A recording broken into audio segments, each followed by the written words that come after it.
Once again, thank you for your patience in bearing with us.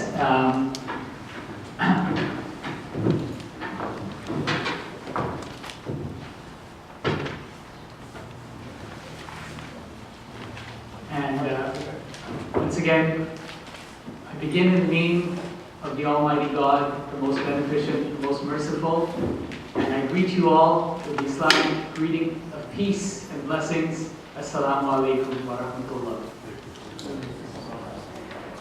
My name is Mahmoud Jaffer, and it is my honor and privilege to be the Master of Ceremonies for this afternoon's Interfaith Seminar on the existence of God.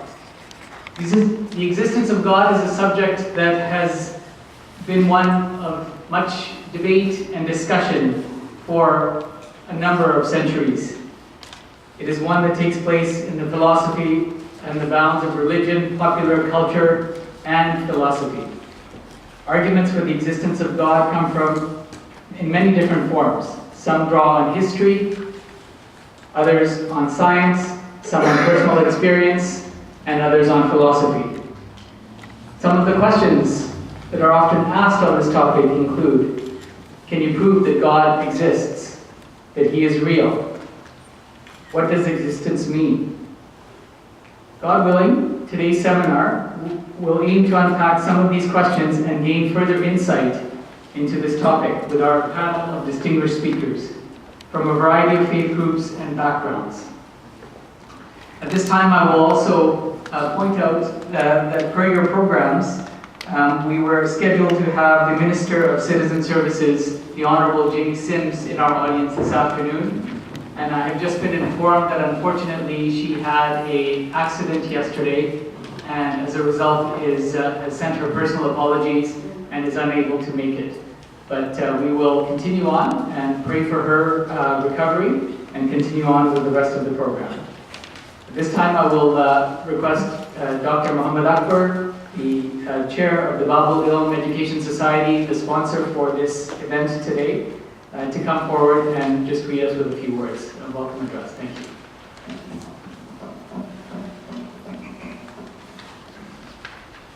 Okay, thank you very much, and thank you for coming.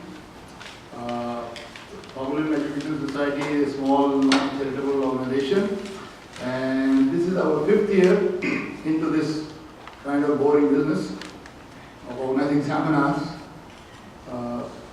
This year we are going to talk about existence of God. And so far we have been very successful in terms of attracting people to this type of program in which there is no music or singing or dancing, so it's really serious business. But anyway, I would like to share with you one good news. This year we have obtained a full charity status in Canada, and which means any donations, if any, made to the society will be entitled for up to 42% of refunds. And as I mentioned, we are doing this even for last 5 years. We would like to have your suggestions. So this, at the registration desk, we have provided small cards. So if you have any suggestions how to make this program more attractive, make any changes, so please make use of that white card that is given to you. And also what changes you may like to see in the format. This is the 5th year and we are doing the same format for 5 years. So if you have any better suggestions to change the format and so on. And lastly, in order to continue organizing such events, we need your help, both in terms of finances and otherwise. So please come forward and donate generously. And I hope you'll enjoy the discussion because this is a very hot topic, existence of God. And thank you very much for coming.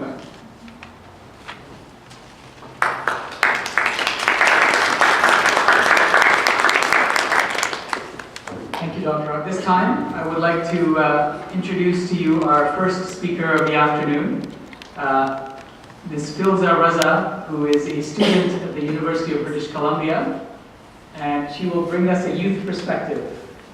Filza is in her 4th year at UBC, studying political science with a minor in law and society.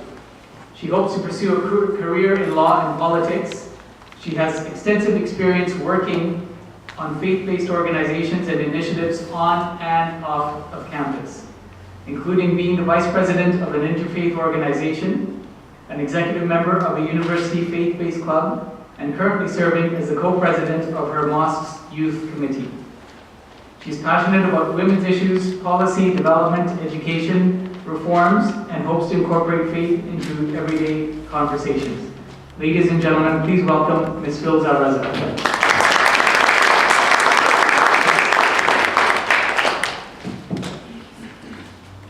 Thank you so much for that wonderful introduction. I want to start by thanking the Babel Ilm Education Society for inviting me here to speak among such wonderful, esteemed speakers. And I'm going to be talking today on behalf of youth. So I want to just give you a little bit of a disclaimer to start off with, because youth is so huge and encompasses so many different perspectives. I don't think that I can completely do justice to represent all of youth and how they see religion and the existence of God. So today I'm going to talk about one person that I know about, myself. So please strap up your boots as I take you to the journey of how I went through my faith and how I found God. So let me start by giving you a little bit of background on my household and the family that I come from. So generally the first interaction that people have with religion and the existence of God is through your family. And that's definitely what I had. So I belong to a family that has a very strong faith in the religion that we follow. God existed, and that was never a conversation for us. God had prescribed rules that dictated the way that we lived and prescribed the laws that we should live our life by. And that was that. No conversation, no questions asked.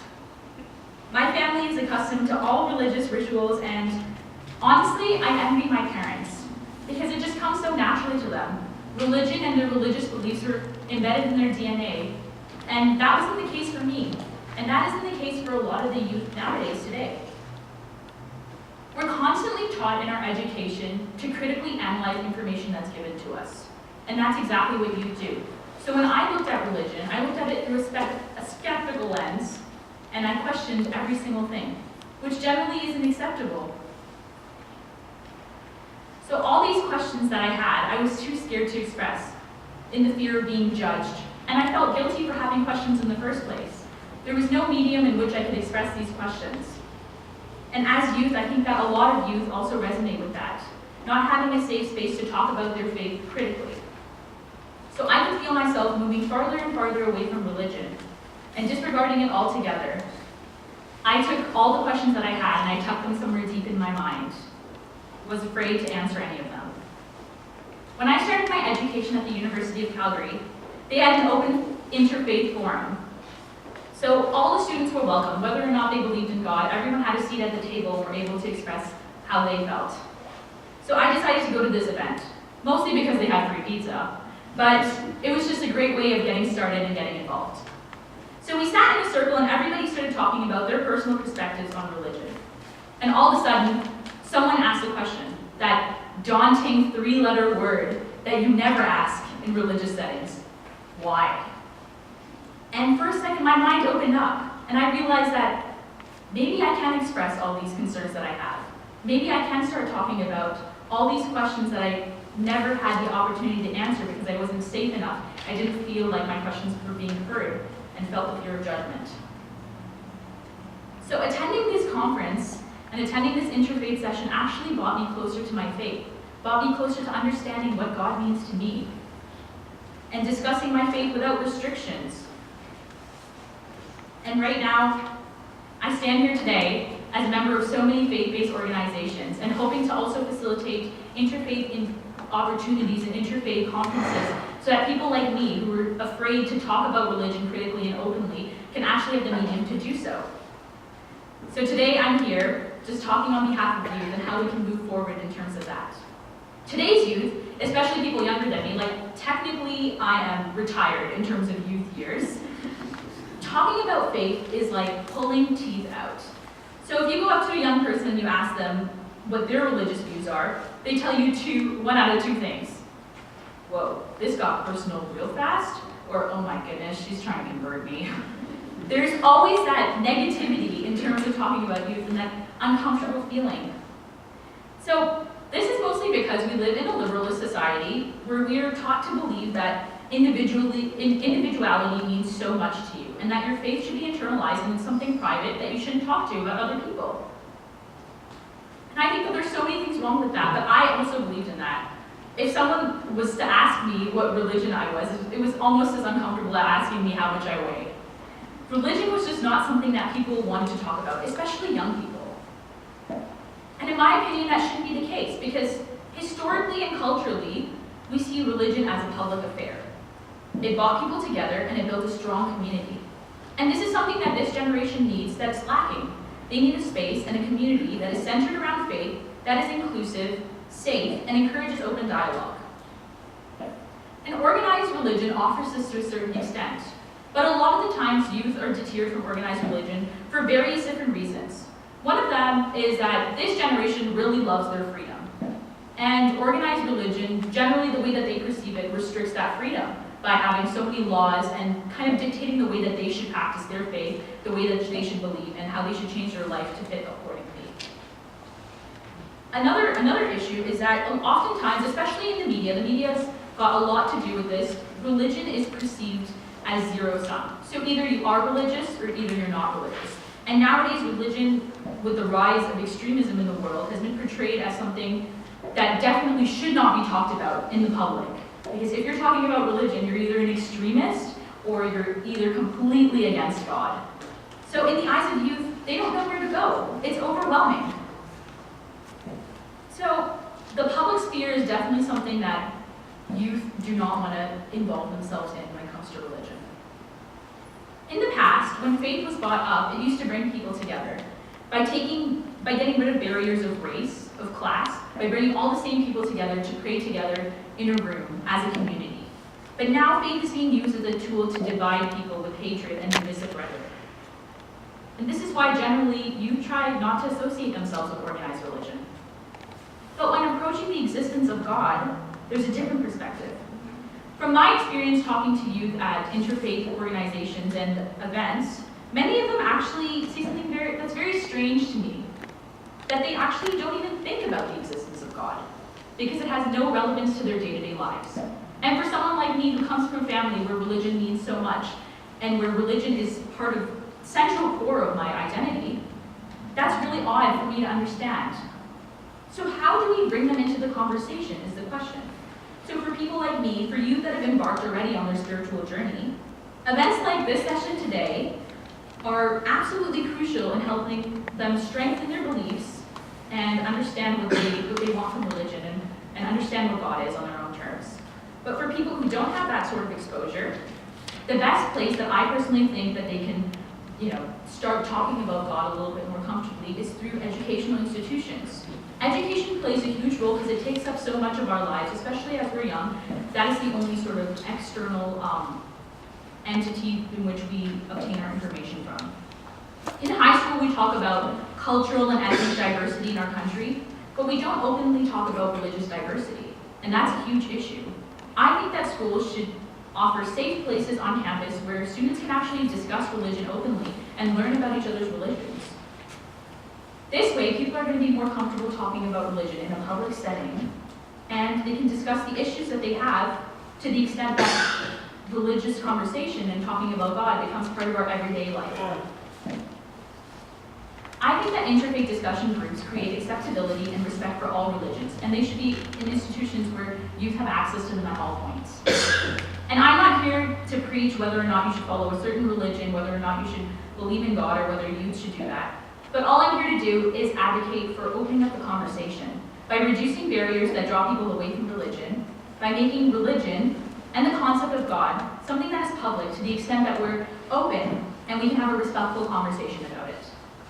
For my 8-year-old brother, the closest thing to God is Google. Google has all the answers, it's all-knowing, it's omnipotent, and it's always online. And honestly, as troublesome as it is that he thinks that Google may be God, at least he's opened the conversation, at least he's opened his mind to what God is, and that's the first step. Thank you very much, everyone, for your time.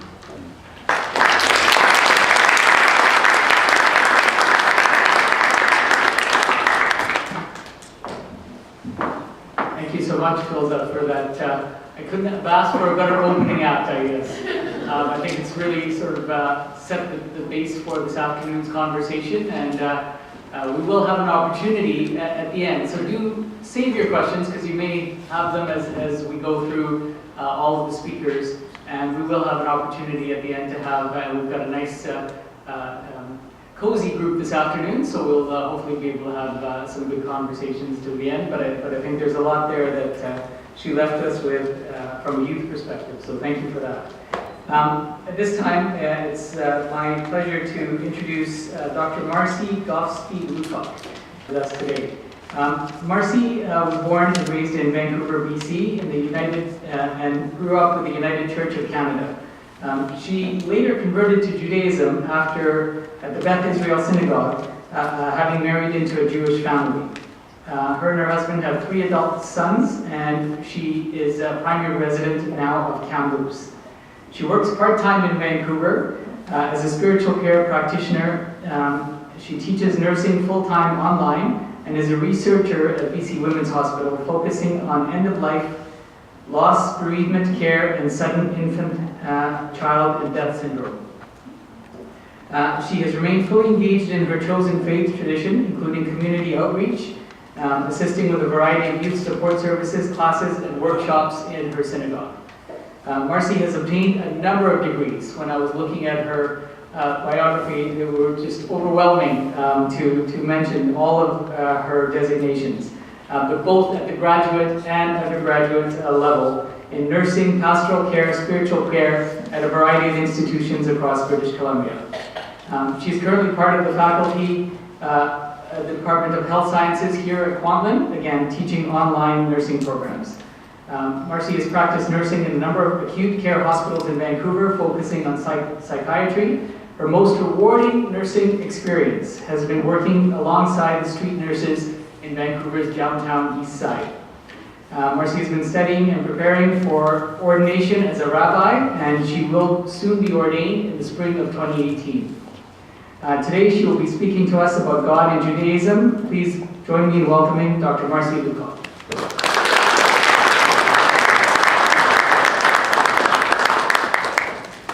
First of all, for the invitation to come and meet with all of you today, talk about the existence of God, and for a wonderful introduction. By the way, I think we're just all human beings, and some of us have experiences in one way or another, whether that be education or whether that be, taking things up in whatever way is meaningful to you. So I happen to really enjoy learning, and probably will till my mom's 95.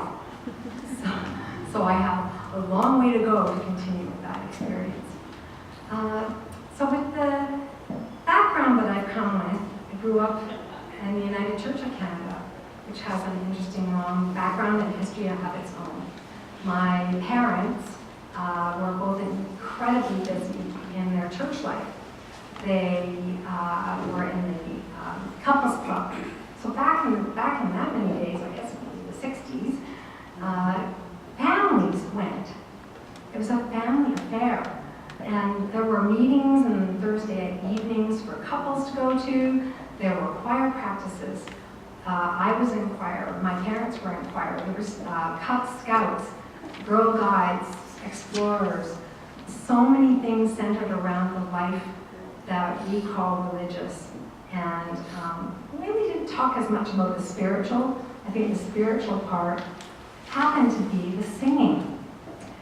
So embracing things in our home that brought that spiritualness and that presence of God into the home was music. My father played many instruments and was a singer. My mother was an opera singer. I played the harp. So we actually embraced that beauty of what the universal experience of God is. And in Judaism, God is very much perceived as something universal. It's an energy.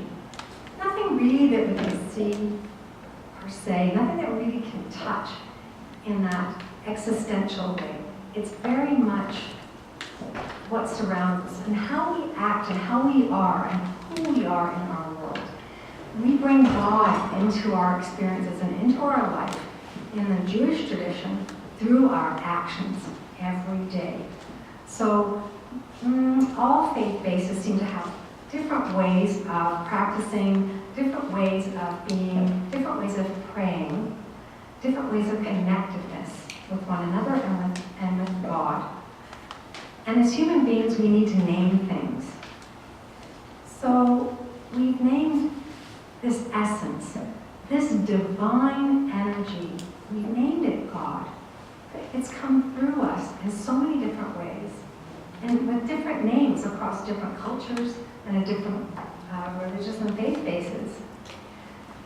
So I really want to bring today a sense of the divine and what the divine energy is, what the divine spirit is, and how that is incorporated into the meaning of God. And in Judaism, there's many factions, much like in Christian beliefs and backgrounds, and in other faith bases. We've got ultra-Orthodox, Hasidic. On the other end of the spectrum, we've got Reform. There's kind of in the center, conservative, Orthodoxy. I wouldn't be here. Women cannot be rabbis, for example. Can't even be a cantor, and the cantor's the singing, the person that does all the singing and chanting. So different portions, different backgrounds, different ways of thinking in Judaism would bring a different experience, but the experience of God remains the same. It's universal energy. It's that beauty you bring every day. What we call Gemilut Hasidim, which is loving kindness to others, loving kindness in your actions, ensuring that that godliness that you're bringing, perhaps you get up in the morning and you wash your hands with a prayer. You're connecting to God, you're connecting to the universe, you're connecting to the divine.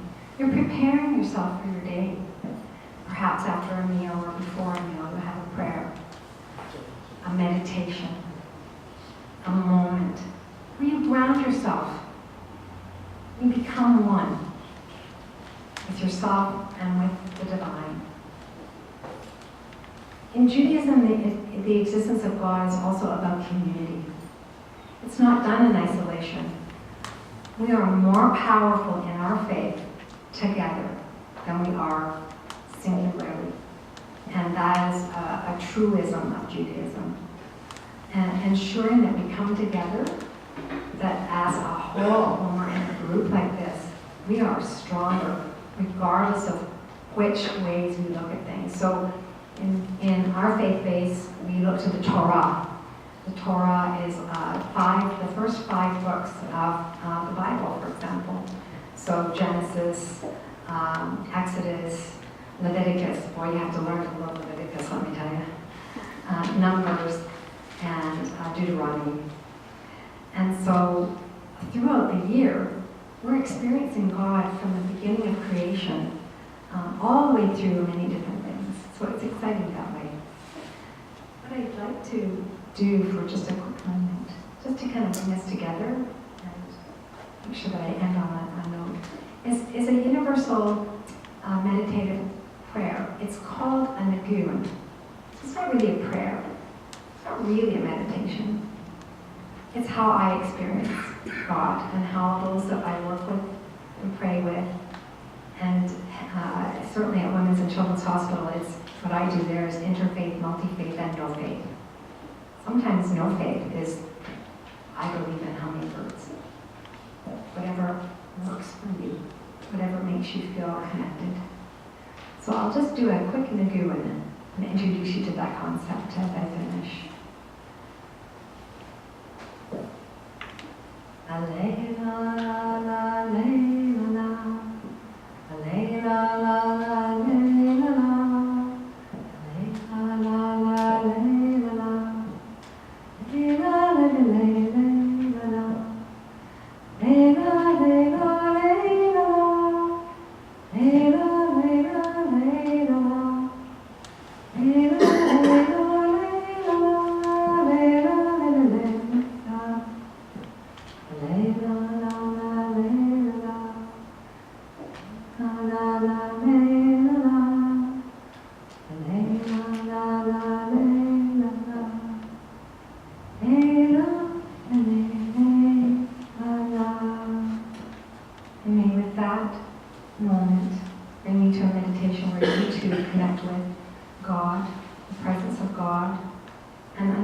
that the existence of God dwells within you, dwells within all of us, and can be named in any way that is positive and encouraging and brings beauty and the divineness into your life, into your family's life, into the life of your community, most importantly, and that we all embrace one another in that loving kindness every single day. Shabbat Shalom.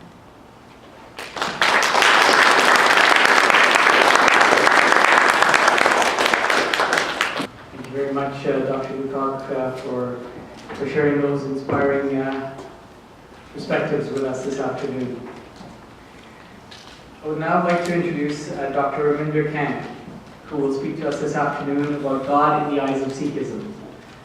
Dr. Raminder Pal Singh Kang was born in Punjab, India, from where he immigrated to Canada after having worked as a physician for more than 20 years.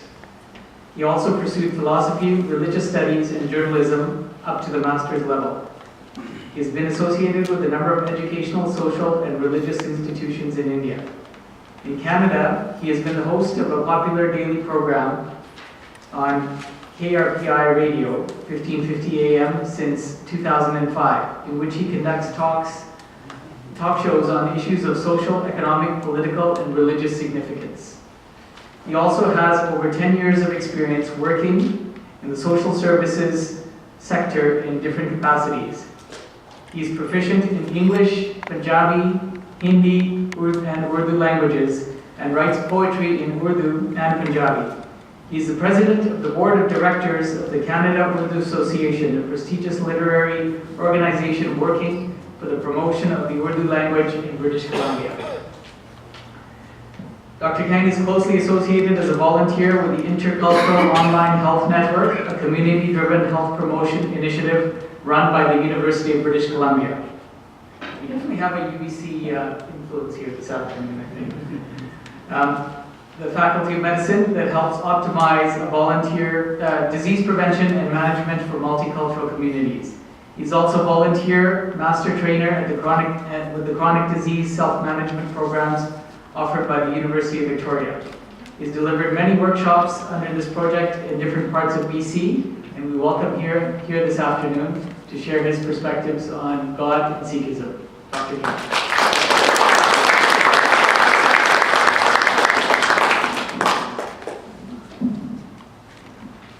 Thank you very much for a wonderful introduction. And I'll start by thanking Babylon Education Society for providing me this opportunity to be here amongst all of you and all these great scholars and share my views on this topic today.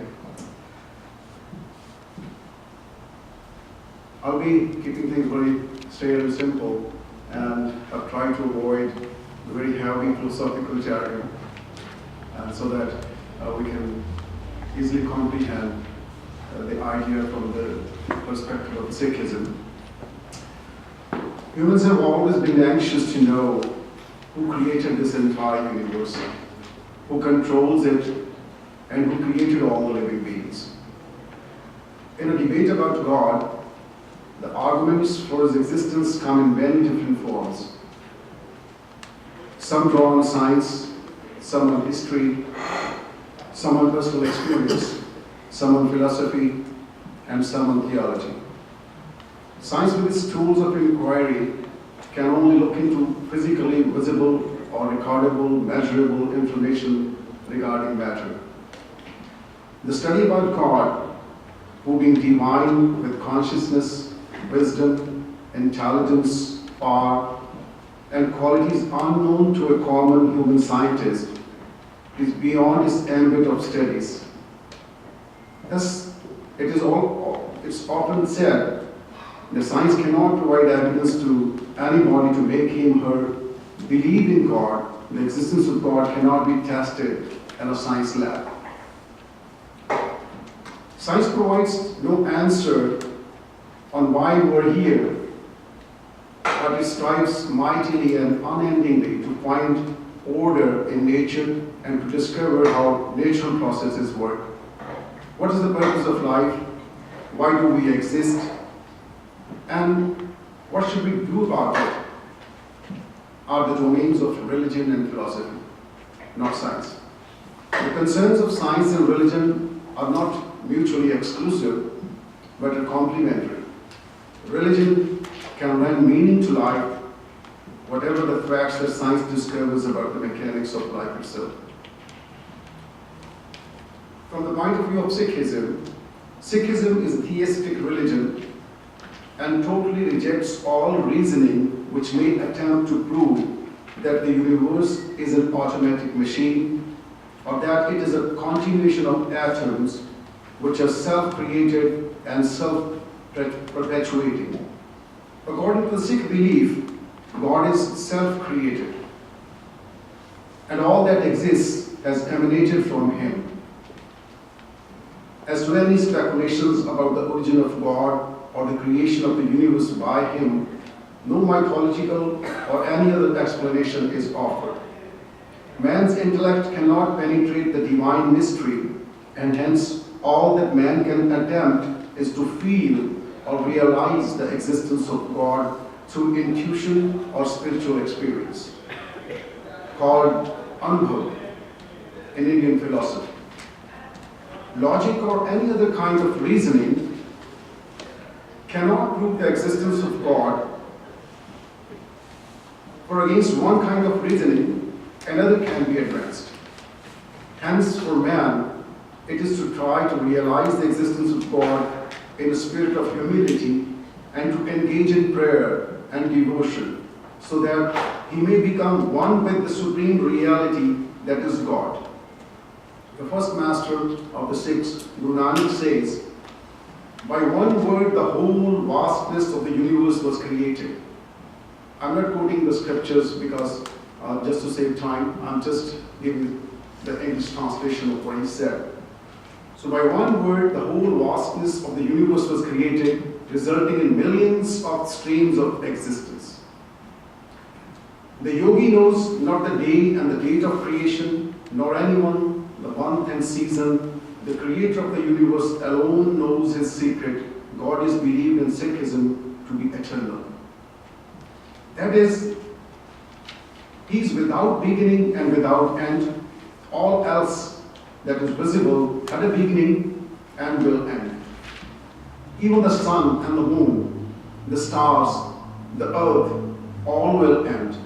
The gods, Brahma, Vishnu, Shiva, Indra, and all others are mortal. In other words, they are subject to the control of time, which marks their beginning, decline, and end. God alone is timeless, and they have referred to him as Akal. Akal is one of the key concepts in Sikhism, while the term is from the Sanskrit in its origin, consisting of a negative prefix. Kal is time, and the Akal means timeless. The particular spiritual and philosophical signification which belongs to it in Sikh thought is unprecedented in Indian philosophy. Sikhism is strictly monotheistic in its belief. This means that God is believed to be the one and sole reality in the cosmos, and no god or goddess or power or any other has reality such as God's. God alone is worthy of worship, and the highest end of existence, that is mukti or liberation. It can come through devotion to God alone.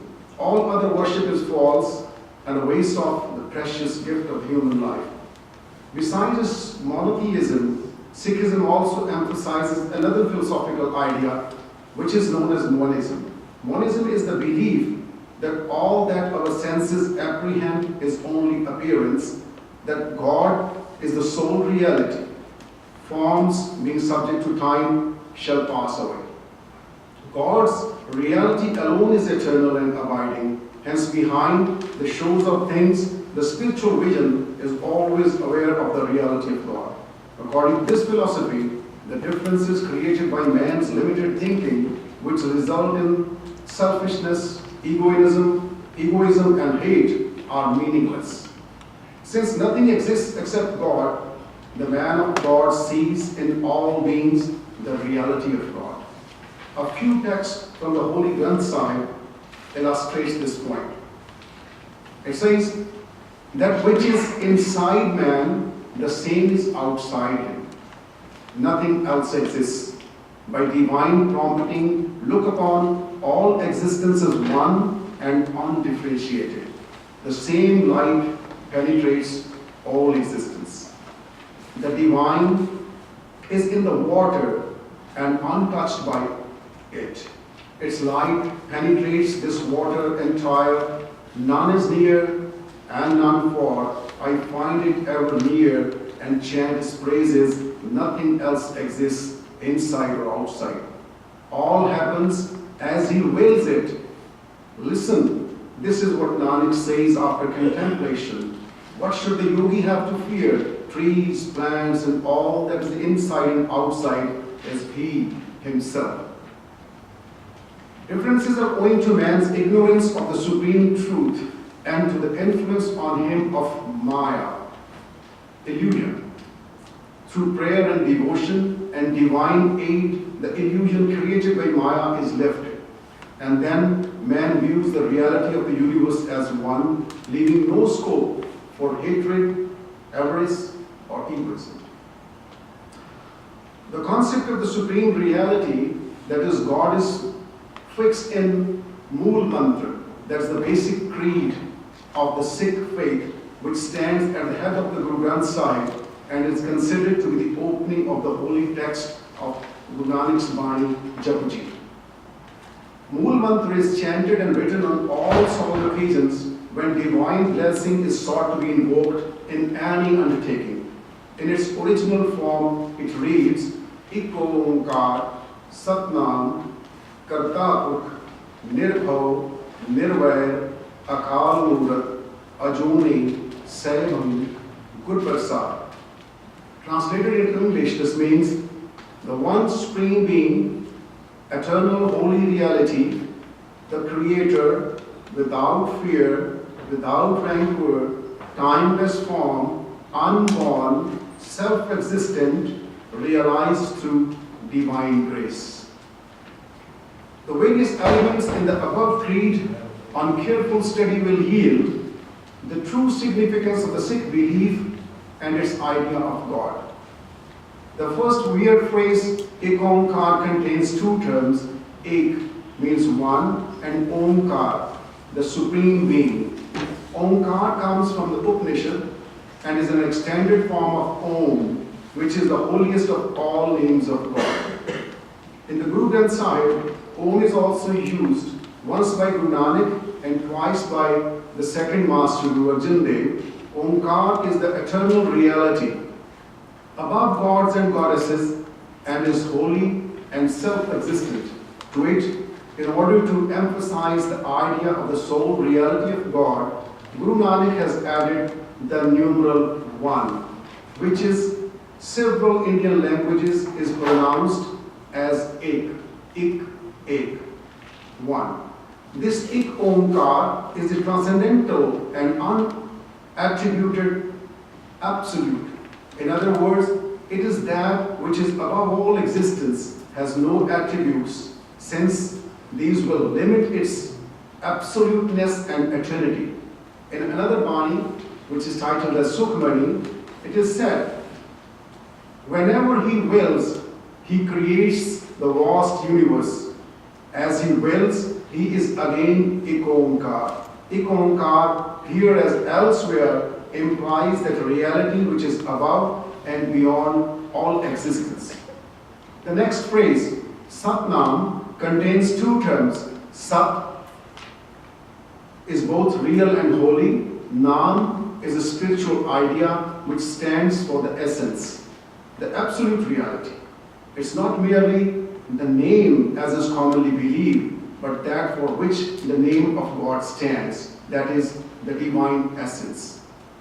Karta Purkh, Karta is Karta, creator. The universe is fashioned by God and not by any deity. He is the Karta, the creator, which is one of the commonly emphasized terms for God in Sikh belief. Purukh is the same as Purusha, male, the mighty eternal creator. Purusha has come from the Rig Veda into Indian philosophy and is one of the holiest words as implying the eternal creator. Nirbhav is without fear and Nirvair is without rancor, are two negative attributes implying God's absoluteness, not being subject to any other being and not being subject to need. He is fearless since he is the creator of all existence. He is without hate. He is all love and benevolence.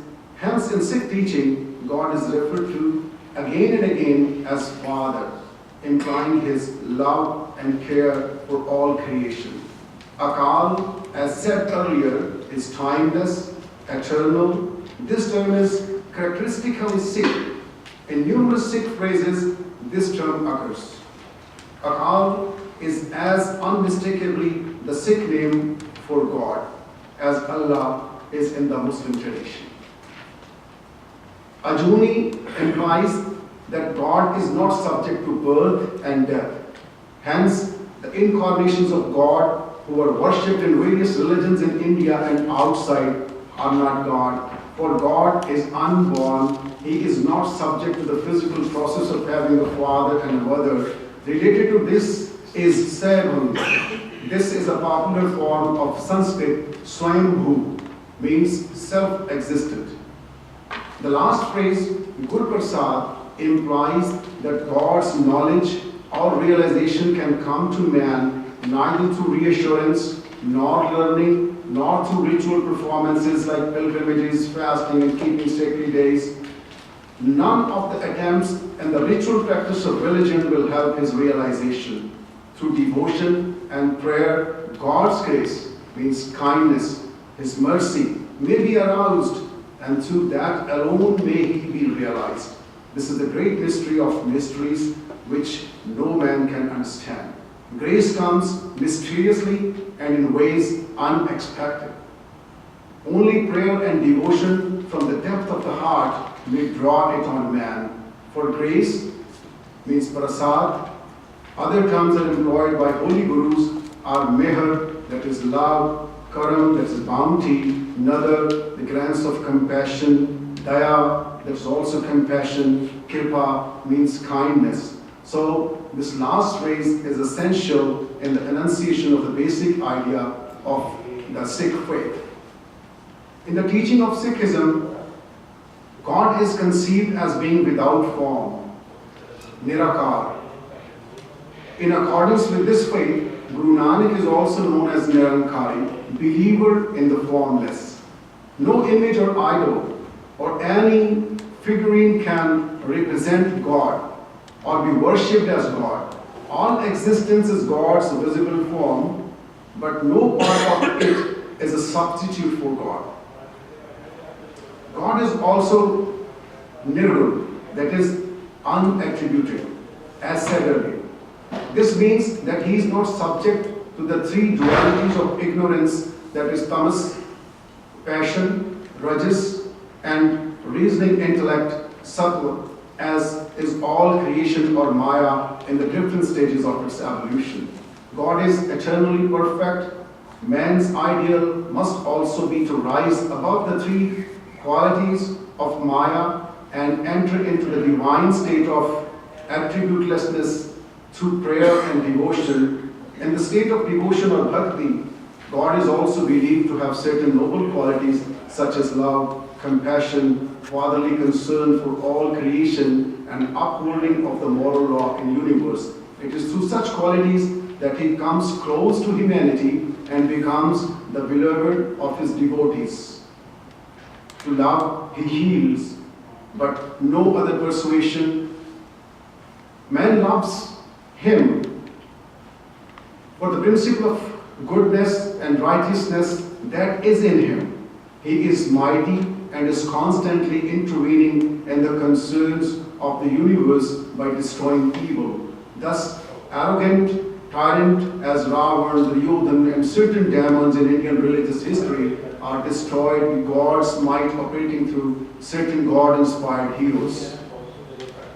In expressing the idea of God, Guru Nanak and his successors in the holy office of Guruship have employed some other terms which stand for the absolute reality. The most commonly used in this respect is Brahm. To give further emphasis to the idea of his transcendental character, this name is used as Par Brahm, the Brahm beyond human thought. Guru is made to signify the human perceptor as well as God, from whom all enlightenment and realization proceeds. Guru is also used in the extended compound form as Gurudev, the Lord enlightened. Satguru, the Holy Master, is another term used for God. Thakur, Sahib, Swami, all three mean Lord or the Master, are frequently used. From the current Indian phraseology, Parameshwar, the Supreme Lord, is taken. Prabhu always stand for God. Often the epithet Satya, true, holy, eternal, is used as a noun substantive to designate God. Pritam, beloved, pyara, loved one, frequently occur in Gurbani as substantives to designate the idea of God. Thank you very much.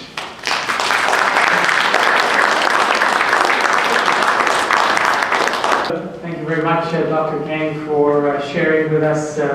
I'm sure a lot of us benefited and learned a lot from that, and also can draw and see some parallels in our own interpretations of our Creator and the existence of Him.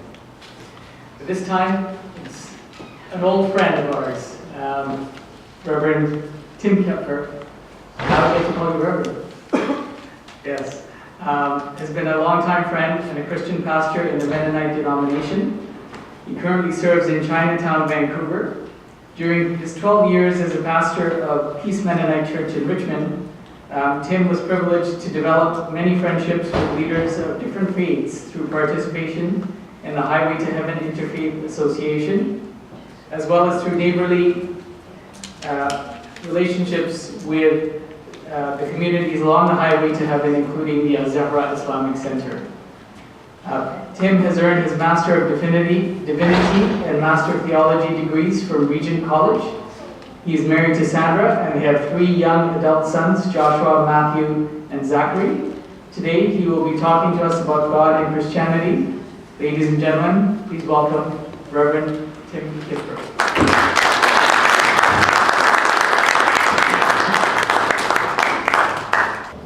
Ladies and gentlemen, esteemed scholars, it's good to be with you this afternoon. I'm afraid I'm not a particularly exciting speaker, so I thought I would bring along some pictures. So if you don't mind, I'll speak from here, and we might have to get the PowerPoint slide presentation there as well.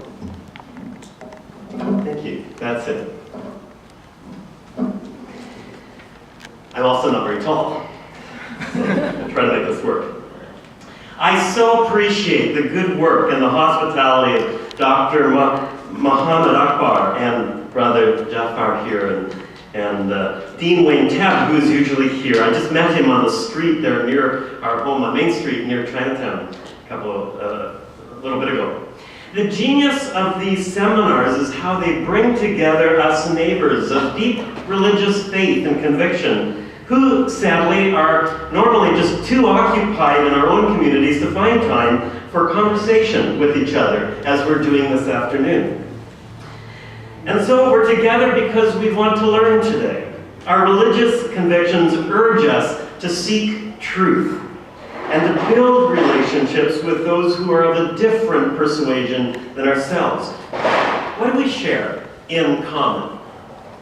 Thank you, Dr. Akbar. Thank you to the Babul Ilm Society. Thank you to my brother, Mahmoud, for bringing us together on this path of peaceable and non-coercive dialogue as friends.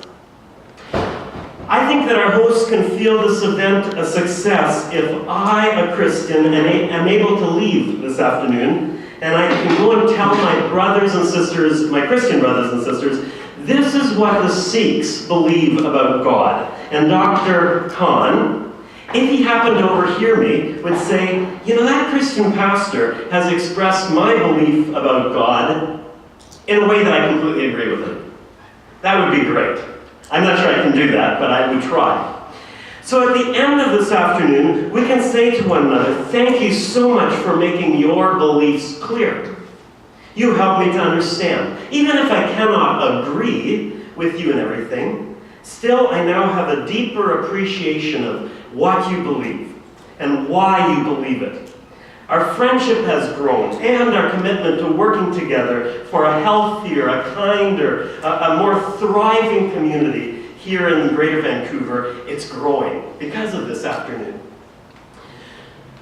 So I'm deeply grateful for this privilege of sharing with you my Christian convictions of who God is. It is particularly on this great subject, on the nature of God, that my fellow monotheistic faiths have many excellent, many challenging questions for us Christians.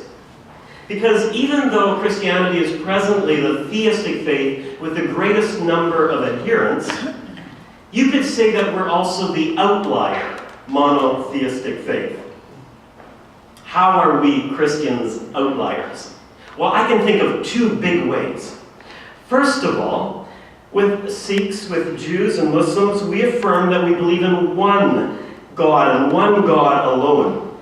And yet we also speak of this one solitary and exalted God as having three persons. One, yet three.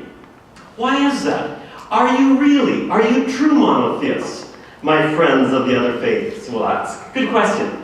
And second, while all monotheistic faiths affirm that God is transcendent and other and not like us, Christians say, we believe that God became a human being. You know this. This is a month that we Christians celebrate the festival of Incarnation, Christmas. Incarnation, God choosing to take on human flesh, we Christians believe. Weak and vulnerable, God becoming one of us. Why do you teach this? Our monotheistic friends ask. Does this Christian teaching, does it not diminish the glory and the majesty and the power and the beauty of God? And we Christians respond, actually, we believe that this is precisely how God's glory and beauty and honor and power, majesty, we think that's how it's magnified. Confused? I've got a lot of explaining to do, don't I? So in the next few minutes, I'll try to get there a little bit. Christians believe that we cannot say anything more true, we can't say anything more profound, more glorious, more beautiful than this. That God in God's very essence is love. I could advance these. Thank you. Can we go to the next slide, please? This is a text from our Bible. God is love. God is not merely lover, God is love. And love is not just an attribute of God. Love, we believe, is the very revelation of God. At the heart and the center of the universe, Christians teach, is love. So love is not just one of the many attributes of God in Christian teaching, along with all the others. Love is the essence of all the attributes of God. It's the essence, it's the core. God is love. So what does this divine love look like? Back again to the Christian scriptures. Next slide. And this is how we know what love is. Jesus the Messiah laid down his life for us. So the Bible states that it is the death of Jesus that reveals to us the true nature of God's heart. This is where we're the outliers. Christian teaching says, do you want to know what God is like?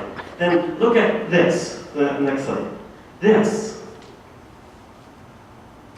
the world's most brutal instrument of torture and death. Christians believe that it's Jesus' death on the cross that puts on display the breathtakingly beautiful character of God. That's what Christians believe. Now, on this cruel torture device of the Roman Empire, we Christians see most clearly, most powerfully, most stunningly, the true character of God, that God is love. How? Well, one of our most well-known contemporary Christian theologians, Jürgen Moltmann, next slide, says this. The death of Jesus on the cross is the center of all Christian theology. All Christian statements about God, about creation, about sin and death have their focal point in the crucified Christ. All, he says. So the Christian Bible makes this fundamental claim. Do you want to know what God is like? You must fix your gaze upon Jesus, because Jesus is the perfect image of God the Father. So, we look at Jesus in the Gospels, we look at the Christian Scriptures to learn what God's character is like. For example, there's a story on the evening just before Jesus died, when he willingly let himself be nailed to the cross. And he's eating this last meal, the Last Supper, with his disciples. And here's what we read. Oh, well, next one, here it is. Jesus knew that the Father had put all things under his power, and that he had come from God and was returning to God. So it makes this point. Jesus knows who he is. So he got up from the meal, took off his outer clothing, wrapped a towel around his waist. After that, he poured water into a basin, and he began to wash his disciples' feet. What? Jesus got down on his knees like a bondservant and washed each one of his disciples' dirty feet. Because of who he was, this text says. The Word of God made flesh. Even though the disciples did not yet fully understand who Jesus claimed to be, the Messiah, they were horrified that Jesus would do that. We're not surprised when powerful people from time to time pull rank, are we? Take unfair advantage of their position of power and authority. But why would Jesus give up all of that advantage to wash his disciples' feet? You know, we Christians know, even though we've lived with these stories all our lives, that this Christian teaching is shocking. Here before us, on his knees in humility and vulnerability, is this glorious, we believe, there's a glorious God of the universe. This is how God is love. Another scripture, Philippians 2, puts the center Christian teaching this way. Here it is. Messiah Jesus, this is from a little further on. Messiah Jesus, being in very nature God. This is a Christian teaching, by the way. Did not consider equality with God something to be used to his own advantage. Rather, he made himself nothing by taking the very nature of a bond servant. He humbled himself by becoming obedient to death, even death on a cross. The point of this text is that God is like Jesus. God is humble. God loves by being selfless, rolling up his sleeves, getting down on his knees in front of people, stroking dirt-encrusted, bad-smelling feet. God's stunning glory is ultimately to endure the shame of crucifixion, laying down his life for us. And so this text here keeps going. It continues on. Therefore, God the Father exalted Jesus to the highest place, gave him the name that is above every name, that at the name of Jesus every knee should bow in heaven and on earth and under the earth, and every tongue acknowledge Jesus Christ is Lord, to the glory of God the Father. Well, that's quite a statement. This key Bible text can now help us to understand why Christians always speak. They keep insisting on speaking in their prayers, in their worship, in their theology, on the language of Father, Son, and Holy Spirit. Why Christian theology keeps insisting that God is one, and yet a one that's unlike any one in the rest of creation. A plural one. Not a simple one God, but somehow complex God. Complex one God. In the words of my friend and theologian Mark Anderson, who's here with us this day, thank you, I needed to quote him. Here he is. Here is his, this is great. It really puts it all together. Lacking, if God were not plural, lacking a plurality of persons, the one God could not be both genuinely loving and self-sufficient, because you'd have to create something outside himself in order to love. By contrast, the triune, three-in-one God has no need of creation, since Father, Son, and Spirit have always loved one another. Creation, then, becomes this outflow of the eternal love. See, love by definition is always others-oriented, other-focused. But long before we human beings came around, before we were ever created by God to be objects of love, we believe that God from eternity was love. Forever and ever, the Son loved the Father loved the Son, the Spirit of the Son was in the Father, the Spirit of the Father was in the Son. There was this dance, this circle of love, self-sufficient in God's love. There never was a time when the Father was not the Father of the Son. And there never was a time the Son was not the Son of the Father in Christian theology. Jesus did not become God's Son when he was conceived in the Virgin Mary's womb. No, the eternal Son became human in order to show God's heart. So that's a Christian understanding of Son from all eternity, Father from all eternity, Spirit from all eternity. So now, because of Christmas and Easter, because of the Incarnation, Christians believe God became human. The Spirit of God can now be in us too. We get wrapped up. Because of the Spirit of Jesus, the Spirit of God, we are pulled into that circle that we kind of try to illustrate with that light down there in that corner. There is no illustration for the triune God. In the words of Christian theologian Greg Boyd, the life God has for each one of us is a life of perfect love, one that eternally unites us with the Father, Son, and Holy Spirit. This is why God made us. It's what we long for, to love and be loved. So here then, just to kind of pull together here, here's the very heart of the Christian understanding of God. The Christian understanding is that we all broke God's heart. We were all enemies of God, but God loves his enemies. That's an important Christian teaching. God loves us. And so a Jesuit priest, Richard Rohr, puts it this way. God does not love you because you are good. God loves you because God is good. Congratulations. You have stuck with me through a dense summary of core, this is what Christian theology is about God. Thank you for listening as I packed it all in there. Now, the thing is, Jesus never did that. He never kind of dumped Christian theology on his students, his disciples. What he did instead of doing that is he told stories. And so I just like to conclude with a story Jesus told. He said, do you want to know what God is like? Do you want to know the character, the heart of God? Here's a story. Luke chapter 15. He said, there's a son of a wealthy landowner. The son approached his father and said, Dad, give me a share of the inheritance. Now, do you know what that son was saying to his father? I wish you were dead already. I can't wait for you to die. Give me my inheritance now. And yet, incredibly, Jesus says, the father loved his son so much he accepted that shame and even divided up his estate, his big property, and gave his son a portion of the family farm. Then, even worse, more shameful, the son sells off some of the family inheritance to a stranger, converts that property, that inheritance, into cash, and then flees off to a far country, where he partied hard until all the money was gone, with all his buddies. And then his friends were gone when the money was gone. And the young man was destitute, Jesus said. Well, finally he found a job, working in a filthy pig pen. Unclean animals. There in that filth, he finally admitted, I have really messed up. I am so starved, I wish I could eat this pig food. Back home, my father's servants had plenty to eat. Could I go back home and beg my father to take me back as one of his servants?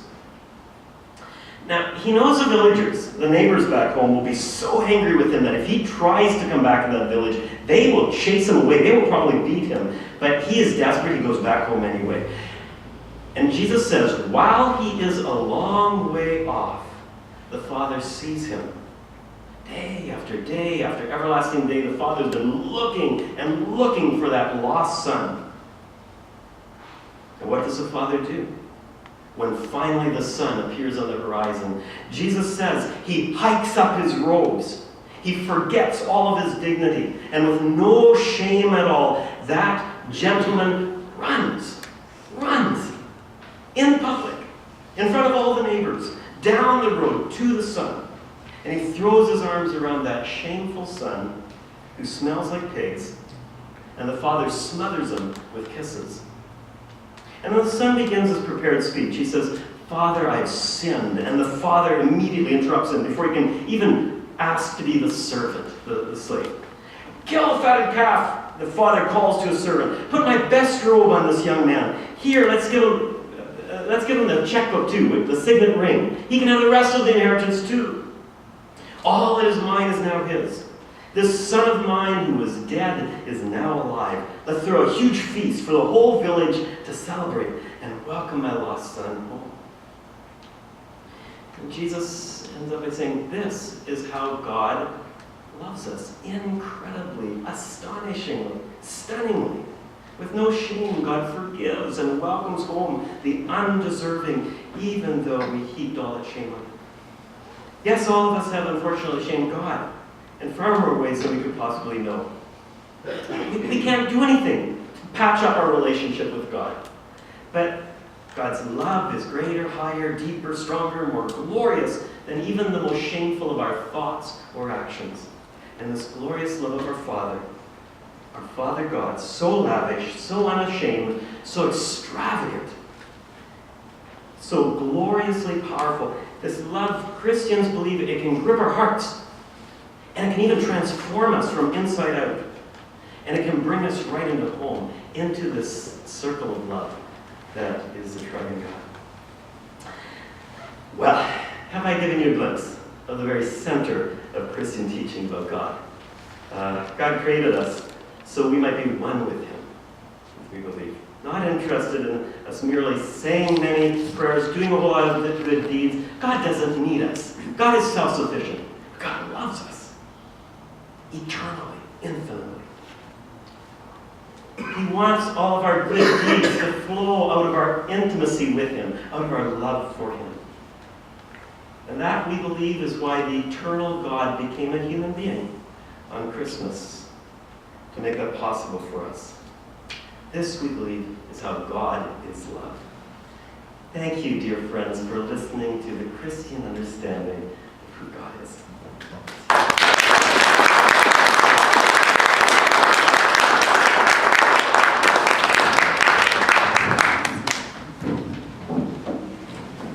Thank you very much, Reverend Tim Kipper, for that enlightening speech. He obviously was thinking ahead to the Q&A and has already started to address probably a lot of the questions. So thank you for anticipation of that and a very enlightening address this afternoon.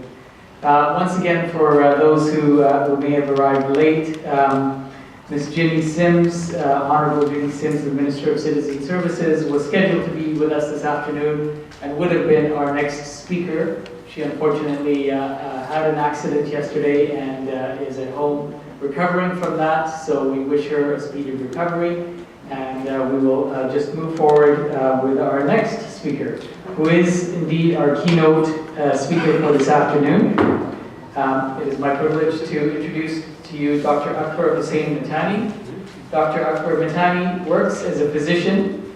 He specializes in the care of the elderly and is also a clinical associate professor in the Faculty of Medicine at the University of British Columbia. Told you we had a UBC this afternoon. He has published multiple articles in peer-reviewed journals and has authored 2 books in the area of geriatrics. He has been a recipient of numerous research grants and is heavily involved in the teaching and training of physicians at UBC. Dr. Mitani also lectures on spirituality and has visited various communities to give lectures around the globe.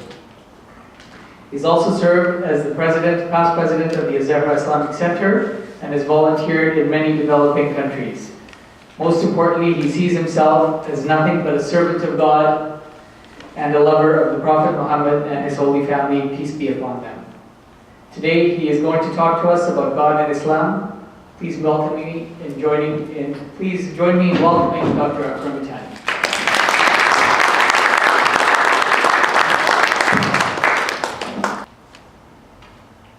أعوذ بالله من الشيطان الرجيم بسم الله الرحمن الرحيم الحمد لله رب العالمين والصلاة والسلام على أشرف الأنبياء والمرسلين شفيع المذنبين وخاتم النبيين نبينا وشفينا وحبيب قلوبنا وطبيب نفوسنا أبي القاسم المصطفى محمد اللهم صل على محمد وآل محمد وعلى أهل بيته الطيبين الطاهرين المعصومين المنتجبين بسم الله الرحمن الرحيم رب اشرح لي صدري ويسر لي أمري واحلل عقدة من لساني يفقهوا قولي. Respected speakers, respected scholars, my brothers and sisters, Assalamu alaikum jami'an wa rahmatullahi wa barakatuh. Peace be on all of you. You know, it's interesting that I've been asked to talk about God in Islam in 20 minutes, whereas the last 12 years of my life with my teachers, I've only studied about God. And to try and develop and deliver this in 20 minutes is one in which I ask His help and His help only. I think it would be better in the future if we truly were serious about wanting to talk about God in Islam, that we do it in a series of seminars where we can actually debate and discuss the realities. When it comes to about God in Islam, there are many different approaches that you can take. And there are many theological arguments that you can have. And what I have done, because of the limited time that I have, I want to present to you only a flavor which would probably raise more questions than there will be answers. But it will allow you to at least dwell into this area of what we call Islamic irfan, or Islamic mysticism. And I want to present to you the approach of God in Islam from the perspective of Islamic mysticism. You see, in Islam, we do not believe that God is self-created.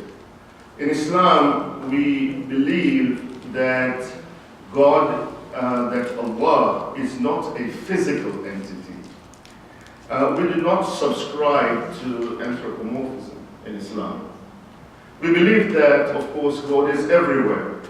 In Islamic philosophy, in Islamic mystic philosophy, we believe that in order to arrive at the truth, it cannot be done through the rationalization of the mind.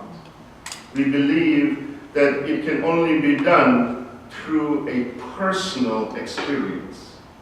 So we do not talk about God from a conceptual perspective in Islamic mysticism. We talk about God from an experiential perspective, not from a conceptual perspective. It's knowledge, it's about knowledge by experience. In fact, what we believe in Islamic mysticism is God is manifesting His names and His attributes, and as He does that, He does it in the process of manifestation is in a form of emanation. So God is manifesting His names and attributes through a process of emanation, and through that process of emanation, creation comes into being. This is what we believe. It does not mean that creation does not exist, or it does not have a reality. That is not what it means.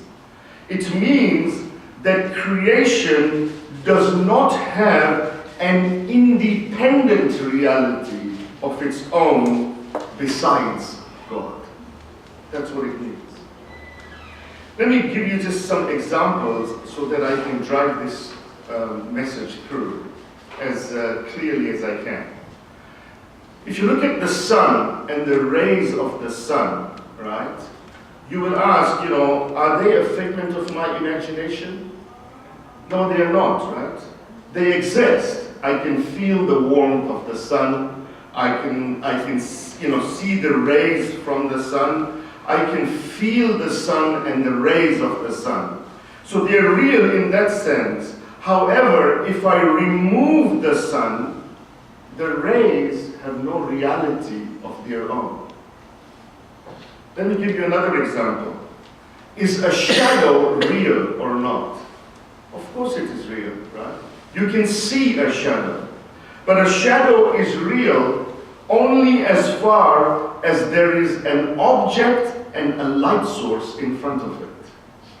if you were to shine light from every angle on that particular object, that object would not have a reality anymore. If you look at, for example, an image in the mirror, is that image in the mirror real? Of course it is real, because you can see the image in front of you. However, that image in front of a mirror is only real as far as there is an object in front of it. The moment you remove that object, there is no reflection in the mirror. So we believe that we originate from God as a process of emanation and manifestation. And we gain more awareness of Him, we gain more consciousness of Him through presence, through experience. And the mystic believer believes in a journey. The mystic believes that he is in a journey as he has descended from Allah, as he has descended from God. He ascends back to Allah subhanahu wa ta'ala, and that is what his purpose is. And that's why you will see terms like Sayr al-Suluk and all of these kind of terms, which is the terms that are used in Islamic mystic philosophy. So, we believe that we originate from God as a process of emanation and manifestation. And as we gain more consciousness of Him through presence, we journey back towards Him and get close to Him. It's all about trying to get a greater awareness of God. The journey is not a physical journey. The journey is a spiritual journey where you start to attain more consciousness of God. Right? It's like a person who's blind. Right? If you have a person who's blind, there is reality around him. He just doesn't see it. Yes? He can only imagine what a tree looks like. He can only imagine what a mountain looks like. He can only imagine what an ocean looks like. But as he gets sight, as he gets more enlightened, as he gets sight, right, he now becomes aware of this greater reality around him that actually always existed.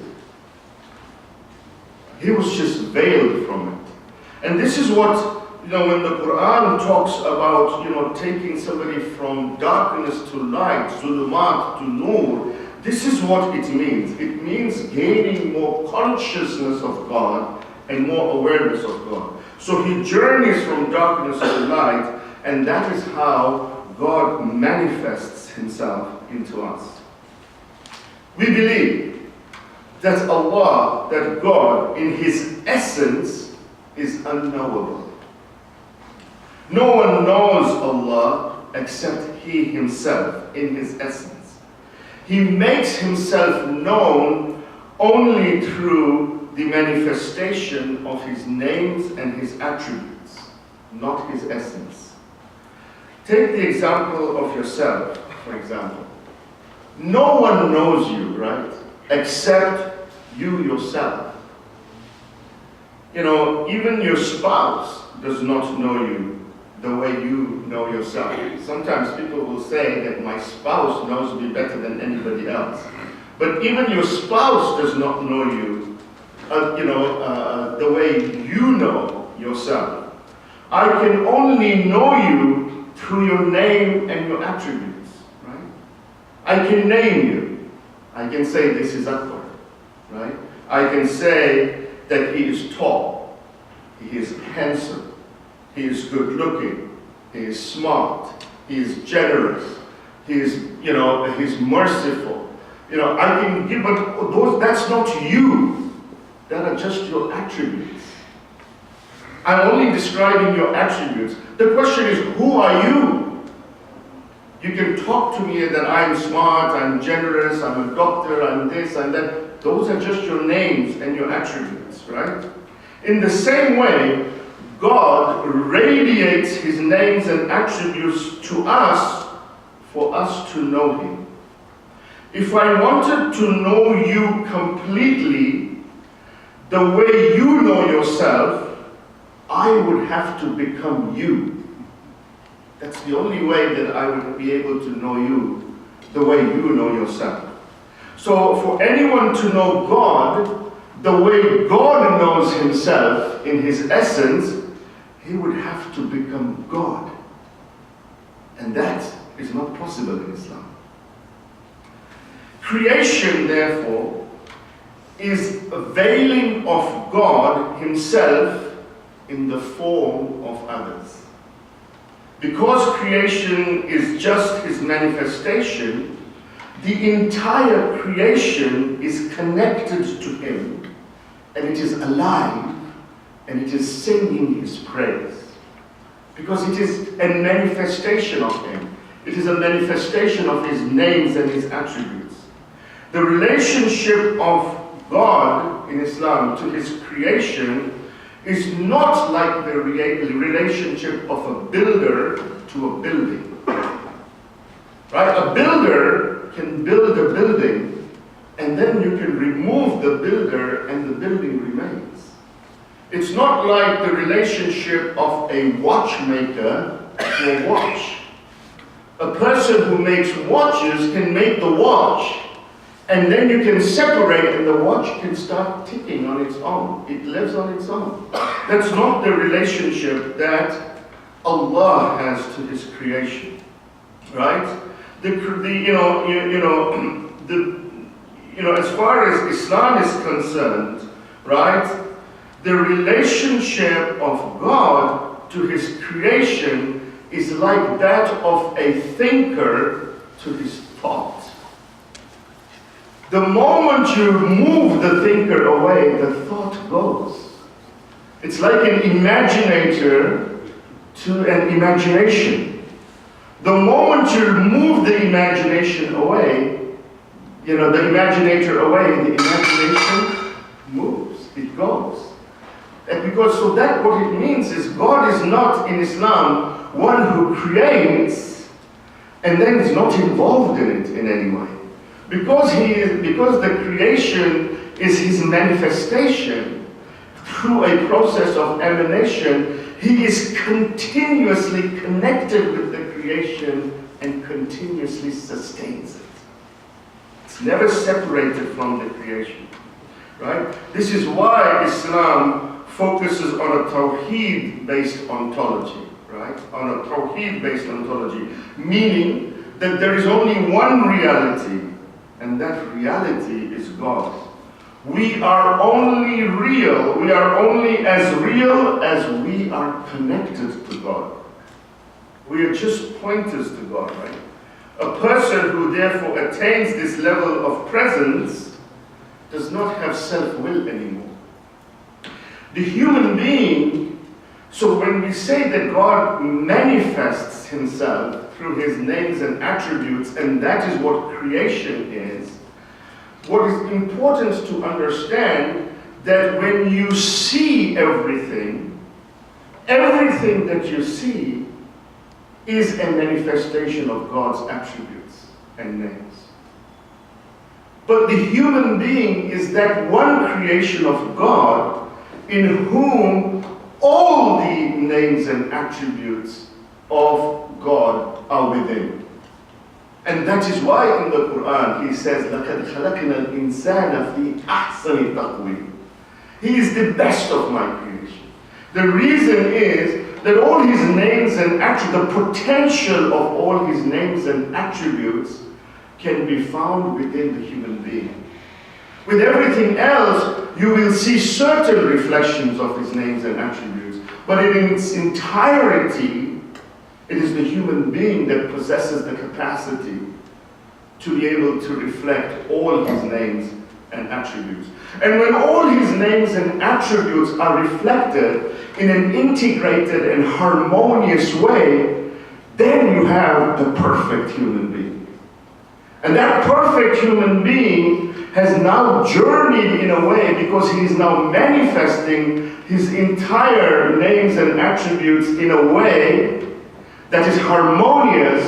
He is able to journey back to God and gain the most proximity to him. to the extent where he becomes dissolved in God. And because of this, there is an intricate relationship between Islamic spirituality and Islamic ethics. See, the more we manifest the attribute of God, the more we will experience that attribute of God. Because it is all about experiential knowledge, not about conceptual knowledge. So the more you show love to others, the more you experience the love of God. The more you get closer to Him, because now you're reflecting that attribute within Him. Right? The more mercy we show to, let's say, our family or our community, the more you experience the mercy of God. That's the purpose of the human being. The purpose, and that's where the connection between spirituality and ethics comes in Islam. In Islam, this is why the Prophet says, إِنَّمَا بُئِثْتُ لِأُتَمِّمَ مَكَارِمُ الْأَخْلَاقِ. The only purpose of my coming into this world is to perfect your moral and ethical character. Because by perfecting your character, you will now start to reflect and manifest those names of God in the best capacity that you can. And that is your journey. That is your journey to God. And a person who is able to witness that presence of God, whereby he is manifesting his names and attributes, to the amount that, to the maximum amount that he possibly can, he can reach that level of spirituality where now he does not have any self-will anymore. He surrenders completely to God. And that is why, you look at some of the verses in the Quran where Allah says, وَمَا تَشَاءُونَ إِلَّا أَن يَشَاءَ اللَّهُ رَبُّ الْعَالَمِينَ. He says of the Prophet, O Prophet, you shall not will except what Allah wills. He has lost all self-will. Why? Because of that consciousness of God that he has, because he has reflected his names and attributes within himself. A stage where the individual reaches the peak of conviction in such a way that is completely dissolved in God, to the extent that even his actions and thoughts are not his. It is now God who is manifesting himself through his representative, through his wali, right? It is not him who is in control, it is God who is in control, right? And the Quran says, فَلَمَّا تَقْتُلُوهُمْ وَلَكِنَّ اللَّهَ قَتَلَهُمْ وَمَا رَمَيْتَ إِذْ رَمَيْتَ وَلَكِنَّ اللَّهَ رَمَى. Allah says of the Prophet that when you threw those stones, it was not you who threw, O Muhammad, it was I who threw.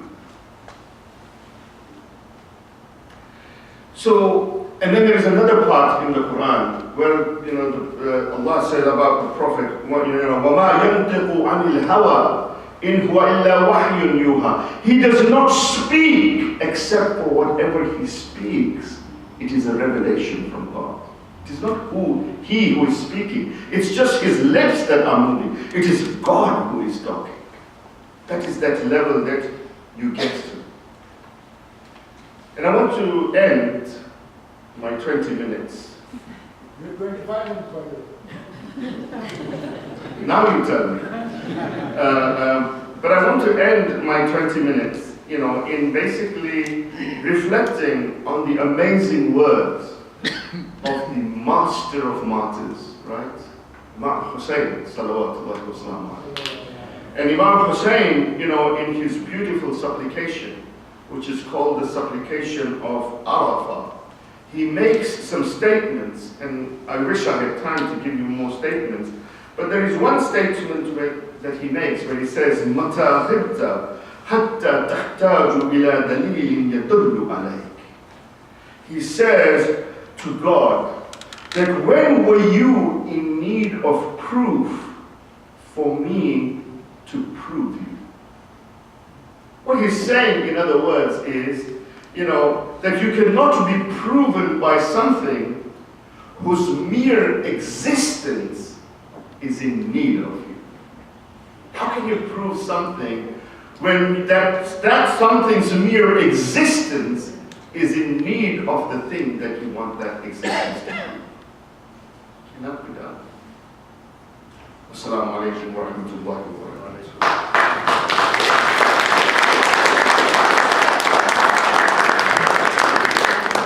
At this time, we will open the floor up to questions and discussion, comments. So if you do have one, we have a couple of mics, even a comment or something they'd like to share or a question that you'd like to address any of the speakers or the entire panel. Over here. Short question for Dr. Pushkar. Maybe I didn't understand you fully, or I missed something. But when you said that the crucifixion of Jesus demonstrates that love, that God is love. So I didn't understand that point. Thank you. As I mentioned earlier, we believe at the very heart and center of the Christian faith. And we often cry mystery, but we don't believe mystery is something that we cannot understand. We believe mystery is something that we're ever understanding. We continue to grow in understanding. So the mystery of the cross is that God, who did not need us, was willing to enter into our pain, into our brokenness. Somehow came into the very depths of what we would say even our evil, and took that on.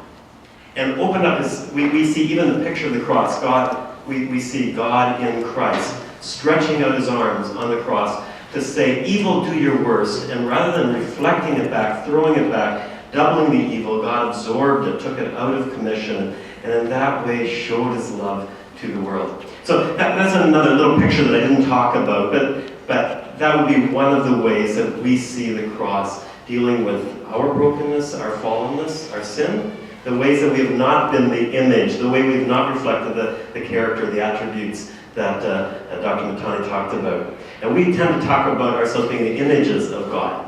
That is, that we're not to be idolaters, no idols, because we are the images. We are to reflect God's character, as Dr. Matani said, but we didn't.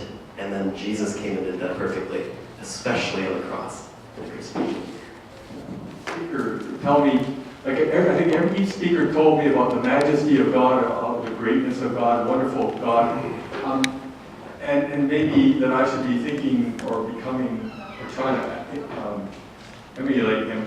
But could you tell me, does God care, your view of God, does God care about me, about my goals in life, or what's happened to me in my life, or anybody for that matter?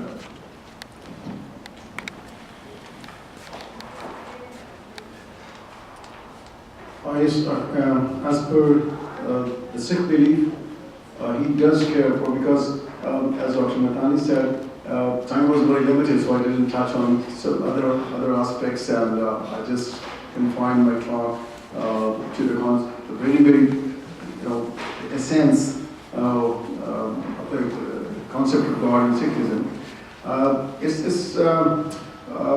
As Dr. Matani was saying, I will just quote, because the concept of Sikhism, when you take it a little bit further, it also says that the God dwells in his creation. So that way, when you say that he would be a guiding force too, that he dwells. As he said, I will quote from the scriptures, they say, Pushp mahe jaise baas basat hai, means as the fragrance dwells in the flower, Mukr mahe jaise chai, as the shadow dwells in the mirror,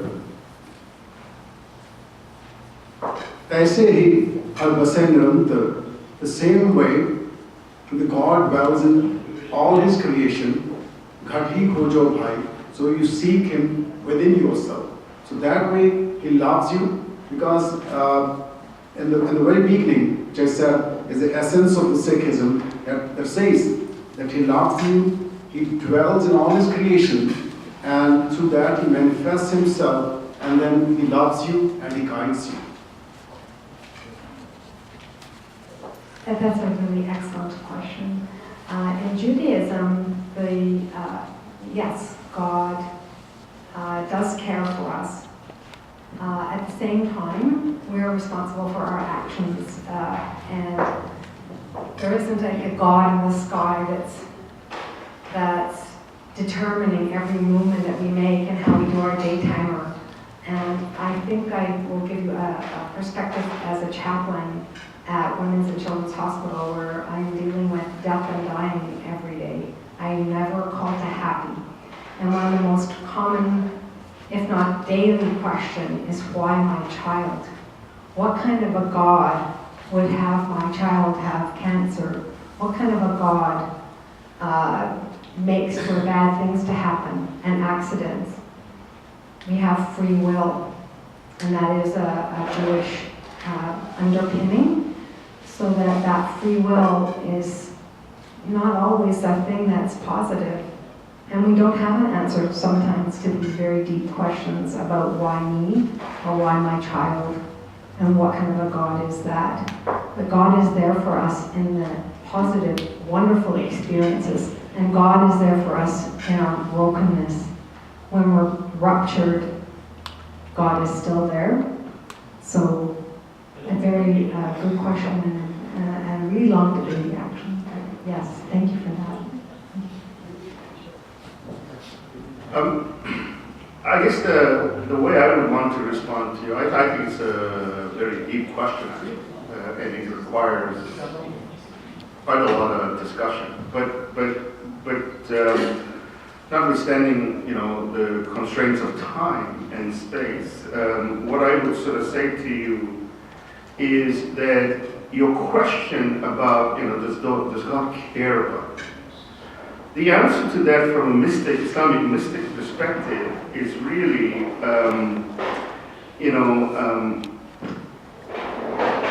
it's all about how much of the attributes and names of God are you experiencing within yourself. The more, it's all about how you are experiencing that care that you're talking about. That's why you're asking the question. Does God care about you? It's about how you need to experience that presence of God. The more you experience that presence of God, the more you will realize those names and attributes of beauty of God, right? So it's, from my perspective, one of the ways is how it connects to Islamic ethics. The more you care for other people, the more you will experience the care of God within yourself. And I think that that's what I'm trying to sort of get at. Why? Because you are nothing but His manifestation. There's no reality that you have other than His manifestation. You see, you will always, because it's wired in you, right? You will always love, beauty. You love beauty. You love knowledge. You love generosity. I mean, even if you were the most oppressive tyrant, you wouldn't like being called a tyrant, right? I mean, those are the beauties that you love. And sometimes what happens is we get stuck on those things. We get stuck. Those become, in Islamic philosophy, we call them hijab. They become veils for us. We love wealth, and we get stuck on it. We don't understand from an Islamic mystic philosophy that actually the wealth belongs to God. It's not your wealth. It's not your power. It's not your beauty. That's not what it is. When I'm a physician and I go and give a patient of mine medications, I'm not the person healing that patient, right? I'm just that manifestation of God, that God has chosen to act through me, right? Because the benefit of that medication in that particular pill, in that particular treatment, has all been put by God. It's all God who is actually doing it. It's not me. And as soon as you start to realize that and look at it in those lenses, you will start to perhaps reconcile some of the challenges that you may have in your understanding. Jesus' story of the extravagant father that I concluded with. But also the cross. I think the fact that we see the image of the cross, hands stretched out, where God says, welcome in. I want to embrace you. But it's not a coercive embrace. God doesn't just go and wrap us up. God stretches out his arms. We, in freedom, take a step toward God. And we see the cross as an image of that as well. Okay, so this is actually a question that comes up a lot when we're talking in our youth groups, because this is an issue that definitely students on campus think about. Again, having to do with increased individuality, is whether God cares about what we do and our goals right now. And something that our group kind of, I guess, came up with and thought about is God as someone who, as an entity who guides you and helps you make decisions and gives you strength. And your interpretation of God is different. Everyone's interpretation of God is different.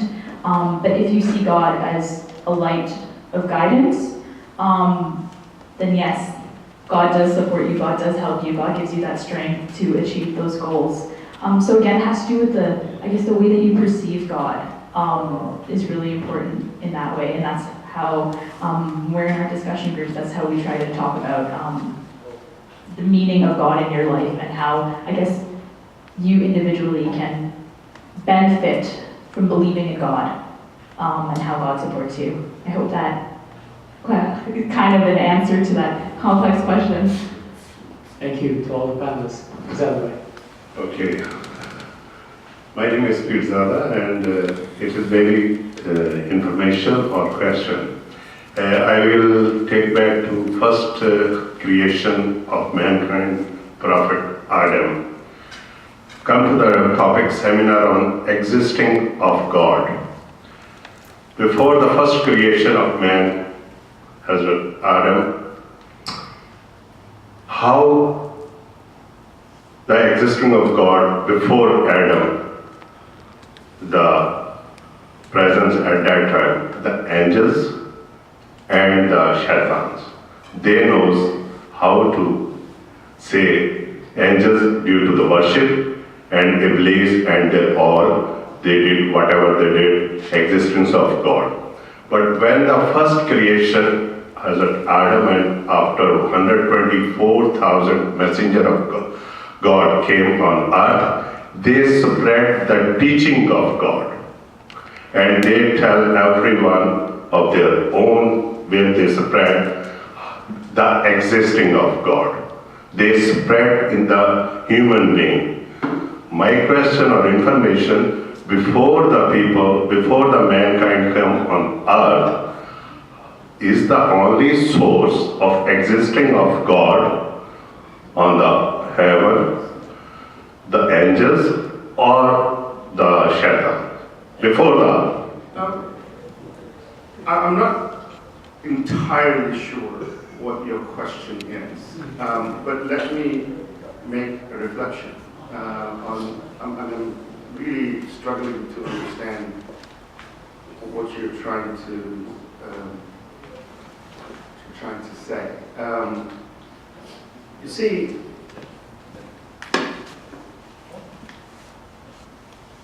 if you believe, and I'm just trying to be as uncomplicated as I can, if you believe that there was a time when God did not create, and then he decided that I'm going to create. Then you have brought a change in God.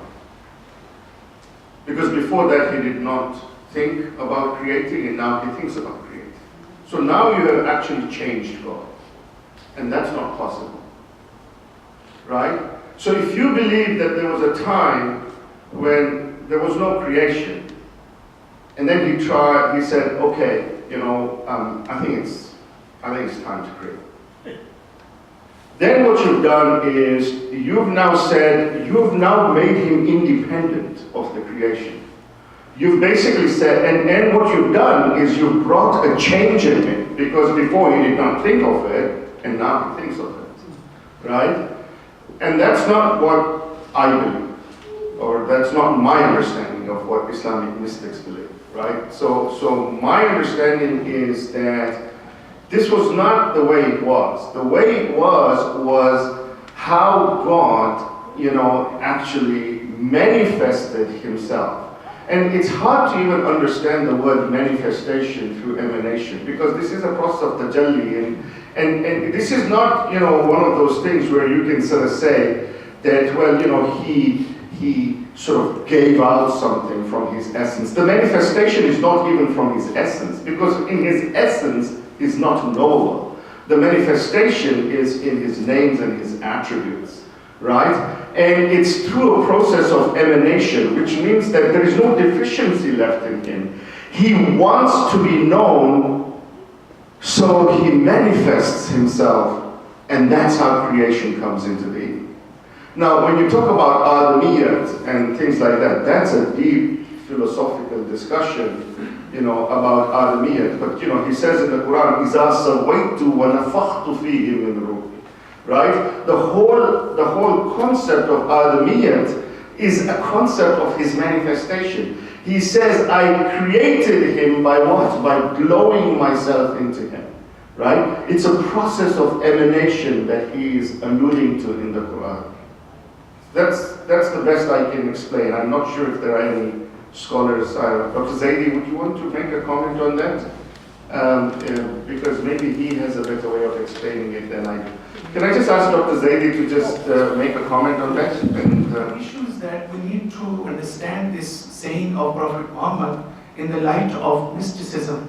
What does it mean? It means that God was in need of creating this creation to introduce himself and recognize himself. We cannot say like that, because if we are saying in such a way, it means that God is no more God. Because if God is needful, and God has this ihtiyaj and this need to create us, to introduce and recognize him, to be recognized himself. So there is a mystic interpretation, and maybe after that it will take more time. This is just, I will give you one example. For example, I am a very loving person, I am a very caring person. But this is one stage. The second stage is, I am not only a good person, I have a compassion and mercy, but I am embodiment of love. I am embodiment of mercy. So when I am manifestation of mercy and love, not only just I learn to tell the truth or to show my love, but I am whole, my existence is love. When my existence is love, then automatically you will see the reflection of this love. So the same thing is in God. So when God is, as my very close friend Tim also mentioned, that he's not just, he's love in himself. So when his embodiment of love, when his essence is love, so if I am in my practical life, if I am thinking something or not, whenever I am doing something, I am thinking this moral attributes, moral values, moral qualities, I am always manifesting from my life. So God has different qualities. One quality is God is creator. So if God is creator, it is impossible that I am creator, but creation is not there. Creation must be there. So we cannot say there was a time when God was there and universe was not there. It is just like sun and the rays of sun. So when we cannot say that sun was first and then rays came after that. No, they are always together. Similarly, God and universe, there is no time we can say that nothing was existing at that time. So I may explain later on maybe in more detail. But one thing, another comment that I just want to make, very important question raised from here about the problems and difficulties that we are facing in our life. And when we say, and all the time our scholars from Islamic perspective, Christians and Judaism and all, we are always saying that God is loving, God is caring, God does care. But I think it is very important to understand what is the meaning of care of God. What is our expectation from God? If we are thinking that God is very caring to me, very helping to me, it doesn't mean that I must not face problems, difficulties and sickness in my life. Because this is the part of this materialistic world. If this materialistic world is there, we have to face calamities in our life. We have to face problems and difficulties in our life. So important is, God says, how you handle these difficulties. I want to put you on trial, and you need to understand the philosophy of my trial. I want you to see that how you can grow and how you can spiritually reform yourself. Your spiritual development through your difficulties and problems are very important. The third thing and the last one is, when we say God is caring me, God is not saying this.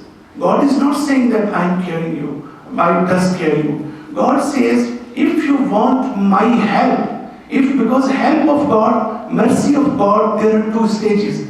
One is general mercy of God. This is for everyone. If we are existing in this universe, if we are taking breath in this universe, this is because of the general mercy of God. But there is another care of God, another mercy of God, which is for particular people. For the people who are obeying God, the people who are submissive to God. So God is saying that if you want me, my care and my help, then you should help me.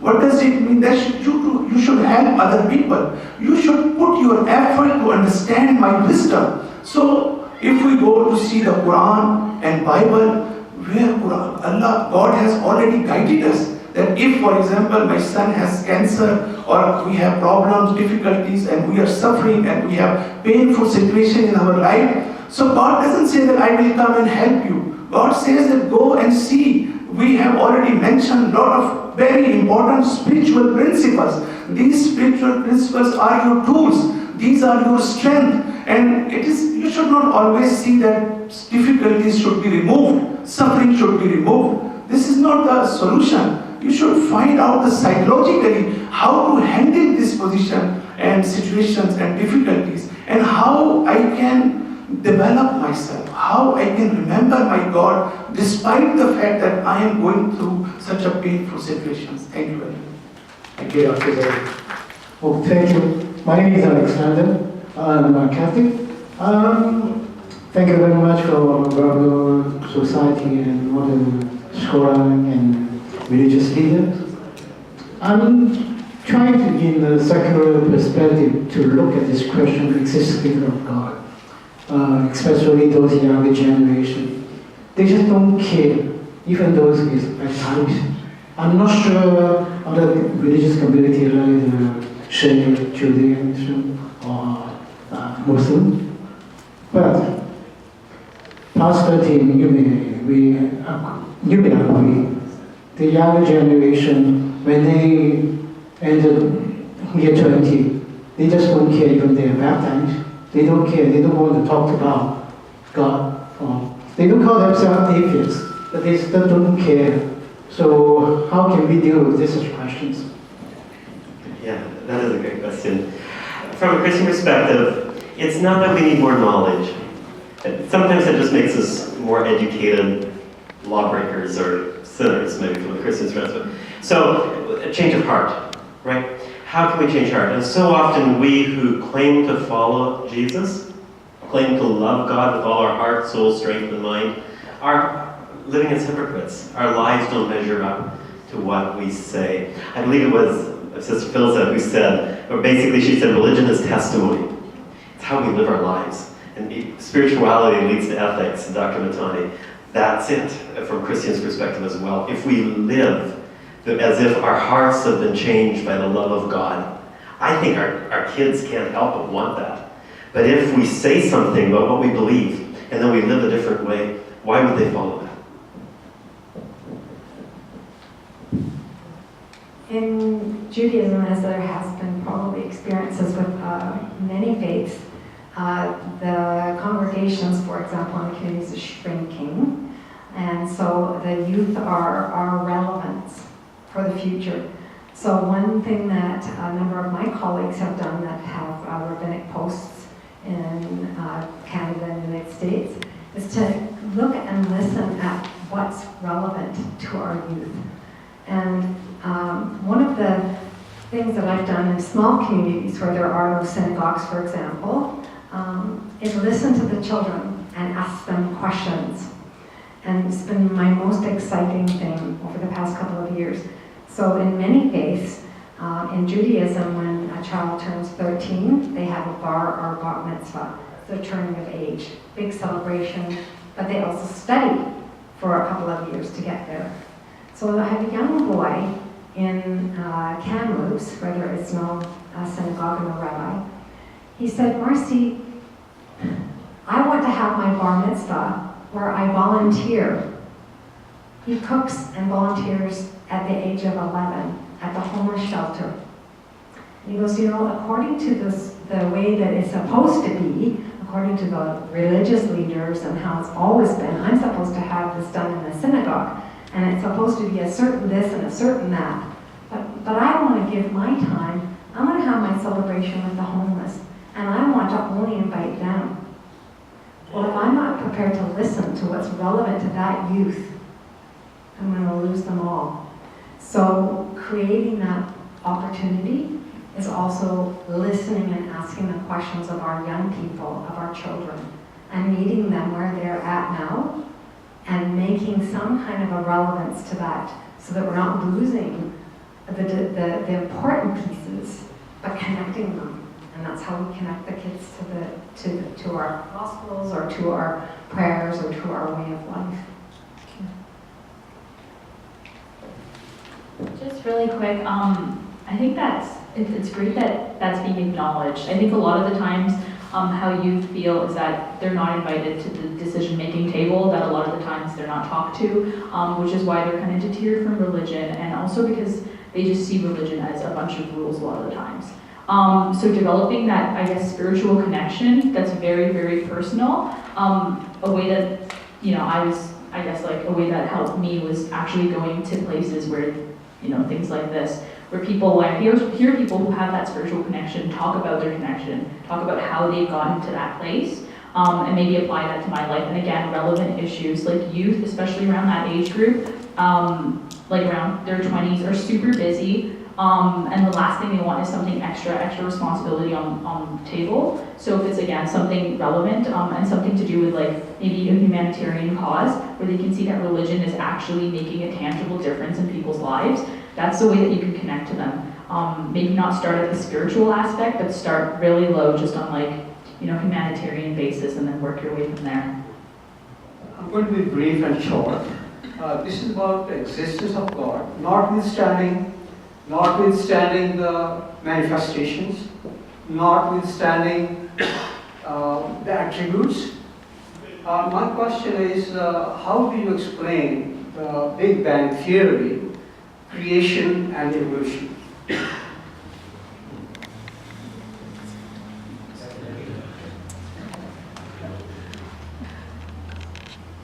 I'll just say a couple words. What can I say? 50 years ago, people said, look, the very first words of the Hebrew scriptures are wrong. By Bereshit, in the beginning. And then all once they discovered the background radiation of the Big Bang and said, oh my goodness, the first words of the Jewish scriptures are actually true. Creation has a beginning. Now, I didn't realize my Muslim brothers and sisters actually believe that creation's always emanated from the Creator. The Christians believe that actually. So one of the perspectives of Christianity is that God's glory is in the way that God interacts with creation. And so actually God doesn't change in character, but God changes in many ways throughout history in the ways he did. So that's maybe a bit of a difference between the Muslim and Christian view. And I think probably the Jewish perspective is that God changes throughout history as well. And the cross is an example of that for Christians. Creation would be an example. So we believe there was a time when there was no creation. God was complete and whole in God's own self. And And then out of that love, God created. And so in the beginning, we have no problem with the Big Bang Theory. We think that it lines up perfectly with we share the Hebrew scriptures as well. Reference to creation, the creator, and the creation that he made. In Surah Hashar, it says, Bariul Musawwir, the creator and the one who forms the creation. So, what I'm trying to ask is, do you agree with not only creation but evolution as well? I believe in transformation. When you use the word evolution, that's a heavy word. So I'm not sure what you're getting into. If you're getting into the Darwinian theory of evolution, then we're looking at a very different question. I'm happy to have a discussion with you about Darwinian theory of evolution, which I think is a discussion we can have, afterwards. But I'll mention one thing that has always amazed me as a scientist, because that's how I was brought up, in the field of medicine. I've always wondered about one thing, when people try and defend the Darwinian theory of evolution, especially in Islamic context. One thing that doesn't reconcile with me, if you look at the core of the Darwinian theory, where he talks about the survival of the fittest, right? What does not reconcile with me is how do you explain when one human being sacrifices himself for another human being? If it was all about survival of the fittest, then that concept that runs through the fitrah of the human being would not exist. It can only exist because of the potential of emanation of names and attributes. But I'm happy to have that conversation with you if regarding evolution from that perspective. So we're here because of the existence of God.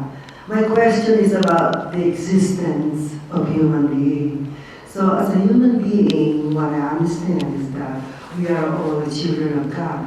So do you believe, because I believe actually as a Christian, do you believe in life after death, about heaven and hell? That if you follow the law of God, you go to heaven, and if you don't, you go to hell. Do you believe in that? Are you asking me? All of you. Thank you very much.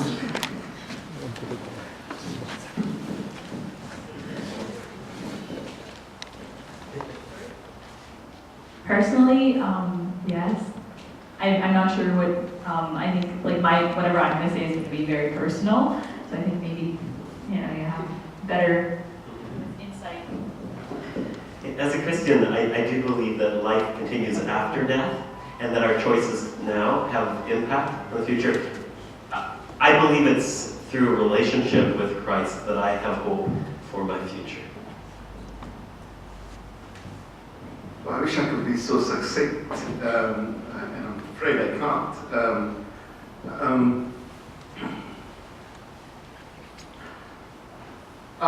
From an Islamic perspective, I believe it's important to understand from an Islamic mystic perspective, it's all about descent and ascent. That's what it's about. And of course, and when you look at ascending back towards God, right? And I don't mean ascending back towards God in the physical term, of course. From a spiritual perspective, when you ascend back to God, you attain higher consciousness of God, right? And as you attain higher consciousness and awareness of God, you become closer to Him, right? And so as you get closer to Him, you attain the level of whether you want to call it heaven or hell. The more separated you are from God, which means the less consciousness you have of God, the more you are in hell, I guess, if you want to call it hell. I see hell and heaven as a continuum, not as two separate things. that here I am, I'm going to be in hell, and then I'm going to be in heaven. I don't see it like that. I see it as a continuum. The closer you are to God, right, the more the more you have realized your purpose, and in fact, the more heavenly you are, as far as the more closer you get. Now that brings up the question about punishment, right? So, I mean, if you look at Islamic theology, it talks about punishment. The Quran talks about it as well. And I see punishment as actually a process of purification. I actually see it as a mercy of God. Because I think that in the hereafter, God wants you to be in the most purified and pristine state, as you get close to Him, right? We talk about liqa'ullah in mysticism, which is meeting with God, right? And it's not a physical meeting with God, because God is infinite, and you are finite, so you will never be able, it's not a physical meeting. But as you gain more consciousness of God, you get and more awareness of God. In Islam we call it ma'rifah, right? You get closer to Him. And as you get closer to Him, your state is more, I guess, heavenly, if you want to give a term to it. The punishment is merely a process of purification whereby God wants to purify you so that in the hereafter you can come to Him in the most pristine and purified state, to be able to enjoy the highest level that you possibly can attain as a human being, right? And I sometimes give an example of it like a doctor, because I'm a doctor. I give an example of it like a doctor. If a patient comes to me, with gangrene in his hand, right? One of the things I'm going to do is I'm going to chop off that hand, right? Because otherwise the gangrene is going to spread throughout the whole body and the person will die.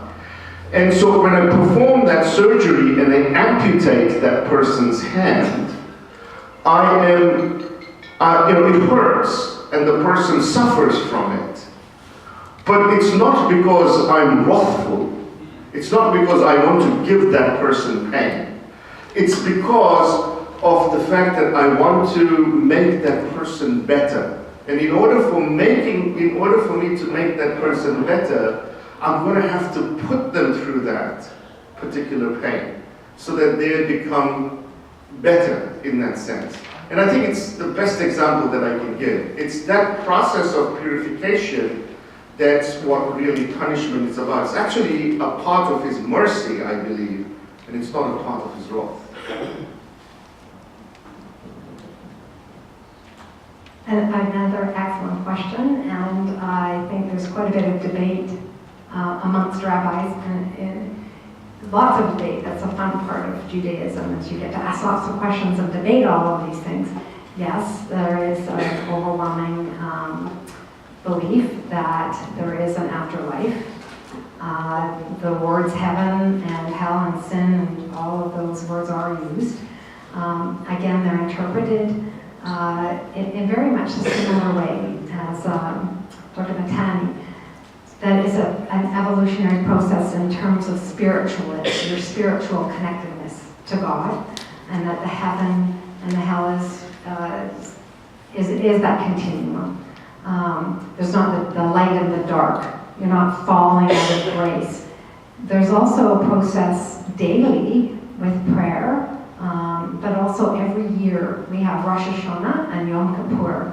And those are, the Yom Kippur in particular, where you're going in front of God, you and God alone, and asking forgiveness for the things that, haven't gone so well. So it's language. There's some linguistics involved for sure, but definitely an afterlife, and then that process of getting stronger and getting your spiritual self in order. Yeah. From the Sikhism perspective, yes, Sikh philosophy also believes that there is life after death, and the concept of hell and heaven, and that is there is a karma theory as well, and it all depends on your actions And from that perspective, it's your actions, which create an environment around you that you experience misery or you experience blissfulness or happiness, and that is the concept of hell and heaven. So that is pretty much about it. So, and if you do good deeds and you go near to the God, you attain His attributes as much as you can in your life, then your life continues to become blissful, so that you experience a kind of heavenly feeling. And same way, if you do things which are not in accordance with the attributes of God, then you might feel misery and suffering and a feeling of as if you are in hell. That's what it says. Thankful for all the speakers, Dr. Khan, Dr. Marcia, Dr. Akbar, Jeannie Sims is not here, but Reverend Tim and Filza, and explaining such a nice way the existence of God, which is eye-opening. And we need these kind of events more often to understand the situation and understanding the different perspective. I like the current Reverend Tim, what he says, God is not a lover, God is a love. And we as a Muslim believe the same. We believe that God or Allah loves us 70 times more than our mothers. With the same perspective we share with the Christianity and many others. Now I am very thankful for Dr. Akbar explaining very nice way about the names of Allah and His attributes and the effects on our life. I just like to get a little more explanation. Like we believe that Allah has 99 names, and the relationship to human shows Allah has given His qualities to all human beings according to His attributes, His qualities, which shows that we, as is mentioned also, that human being, when Allah created as a deputy of Allah or God. So these 99 qualities of Allah, how it affects on us, as a human being, and what is our status in the light of the existence of God creation. If Dr. Akbar can explain a little bit more, can enlighten a little more. Thank you. I think actually you captured it in a way. I think that within the human being exists the potential of reflection of all the names and attributes. And I think that that is merely what I'm trying to say. What I'm trying to say is that the ascent of the human being, because the Quran talks about the origin and the return, right?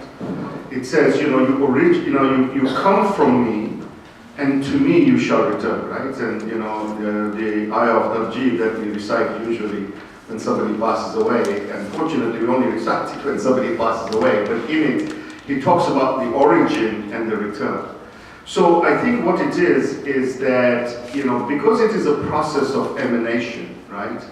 As Allah has manifested His names and attributes, and whether you believe there are 99 names or 1,000 names, the names are constantly in flux, and the names are constantly revealing themselves, and new names are revealing themselves. But as the names and attributes are, the potential of reflecting and manifesting those names and attributes are embodied in every human being.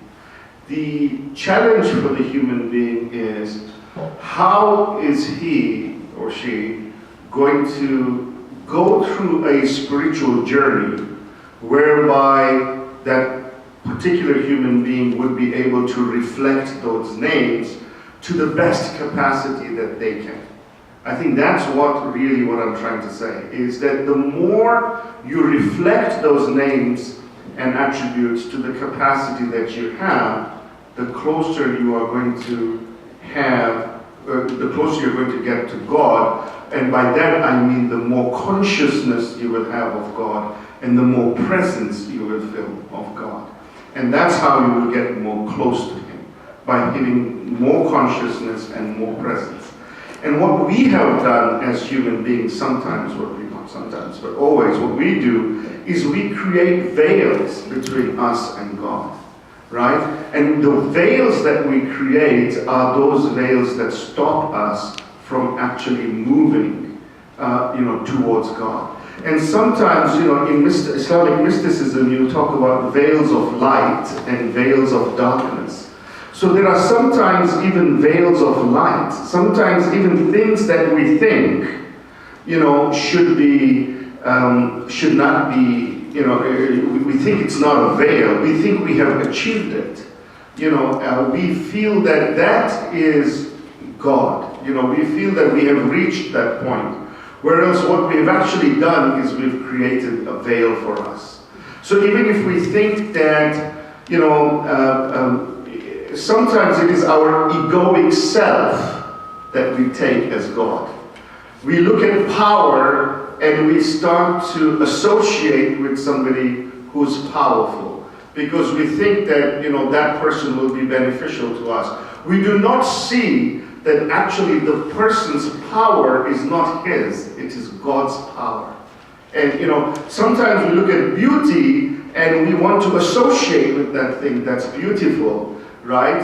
And we don't go beyond it. We take that thing as being beautiful, but we don't see that the actual beauty that that person has is not his beauty, it is the beauty of God that is being reflected in him. And I think that that's what, we have sort of, I think, missed, in our journey,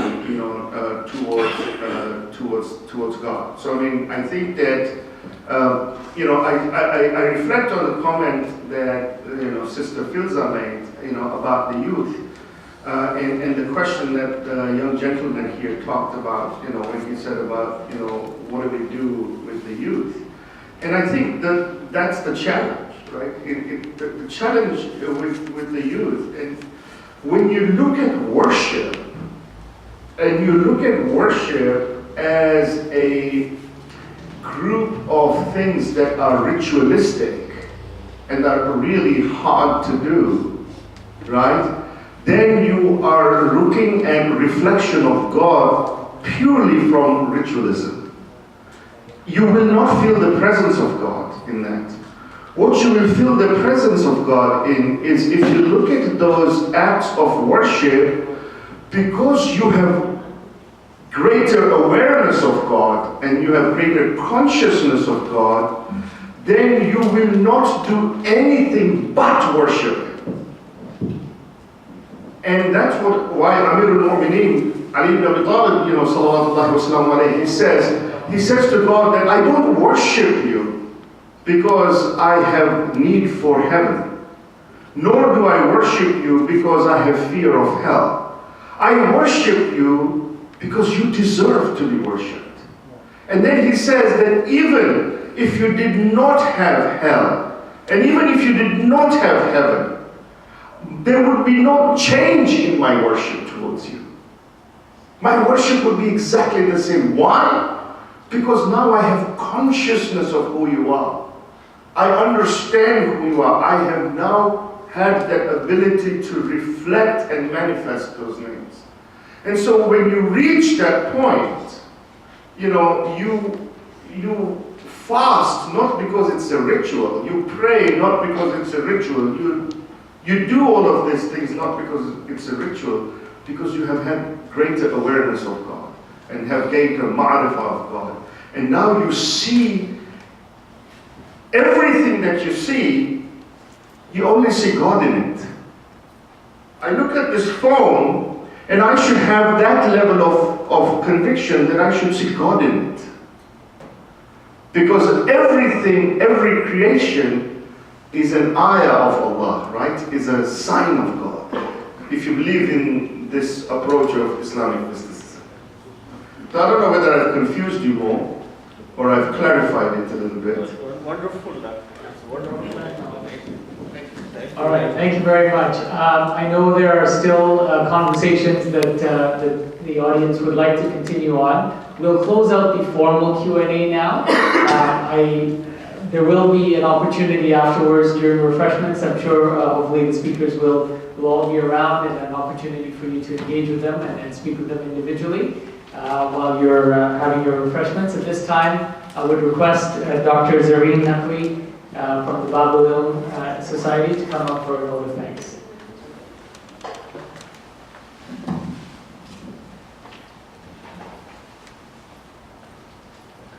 Okay, I'm not Dr. Zareen Naqvi, but she speaks in me, okay? So, and that's what I always think, that whatever I say is her that is behind.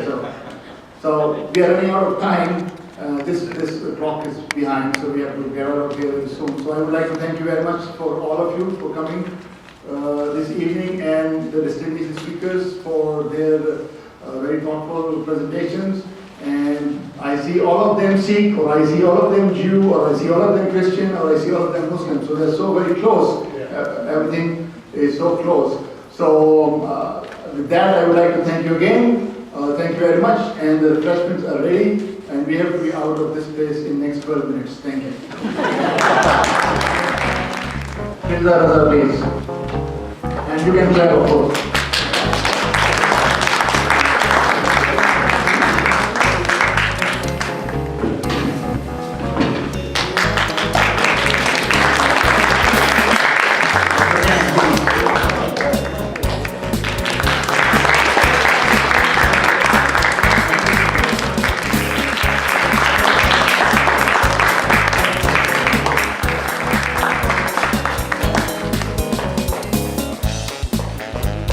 I can go for it.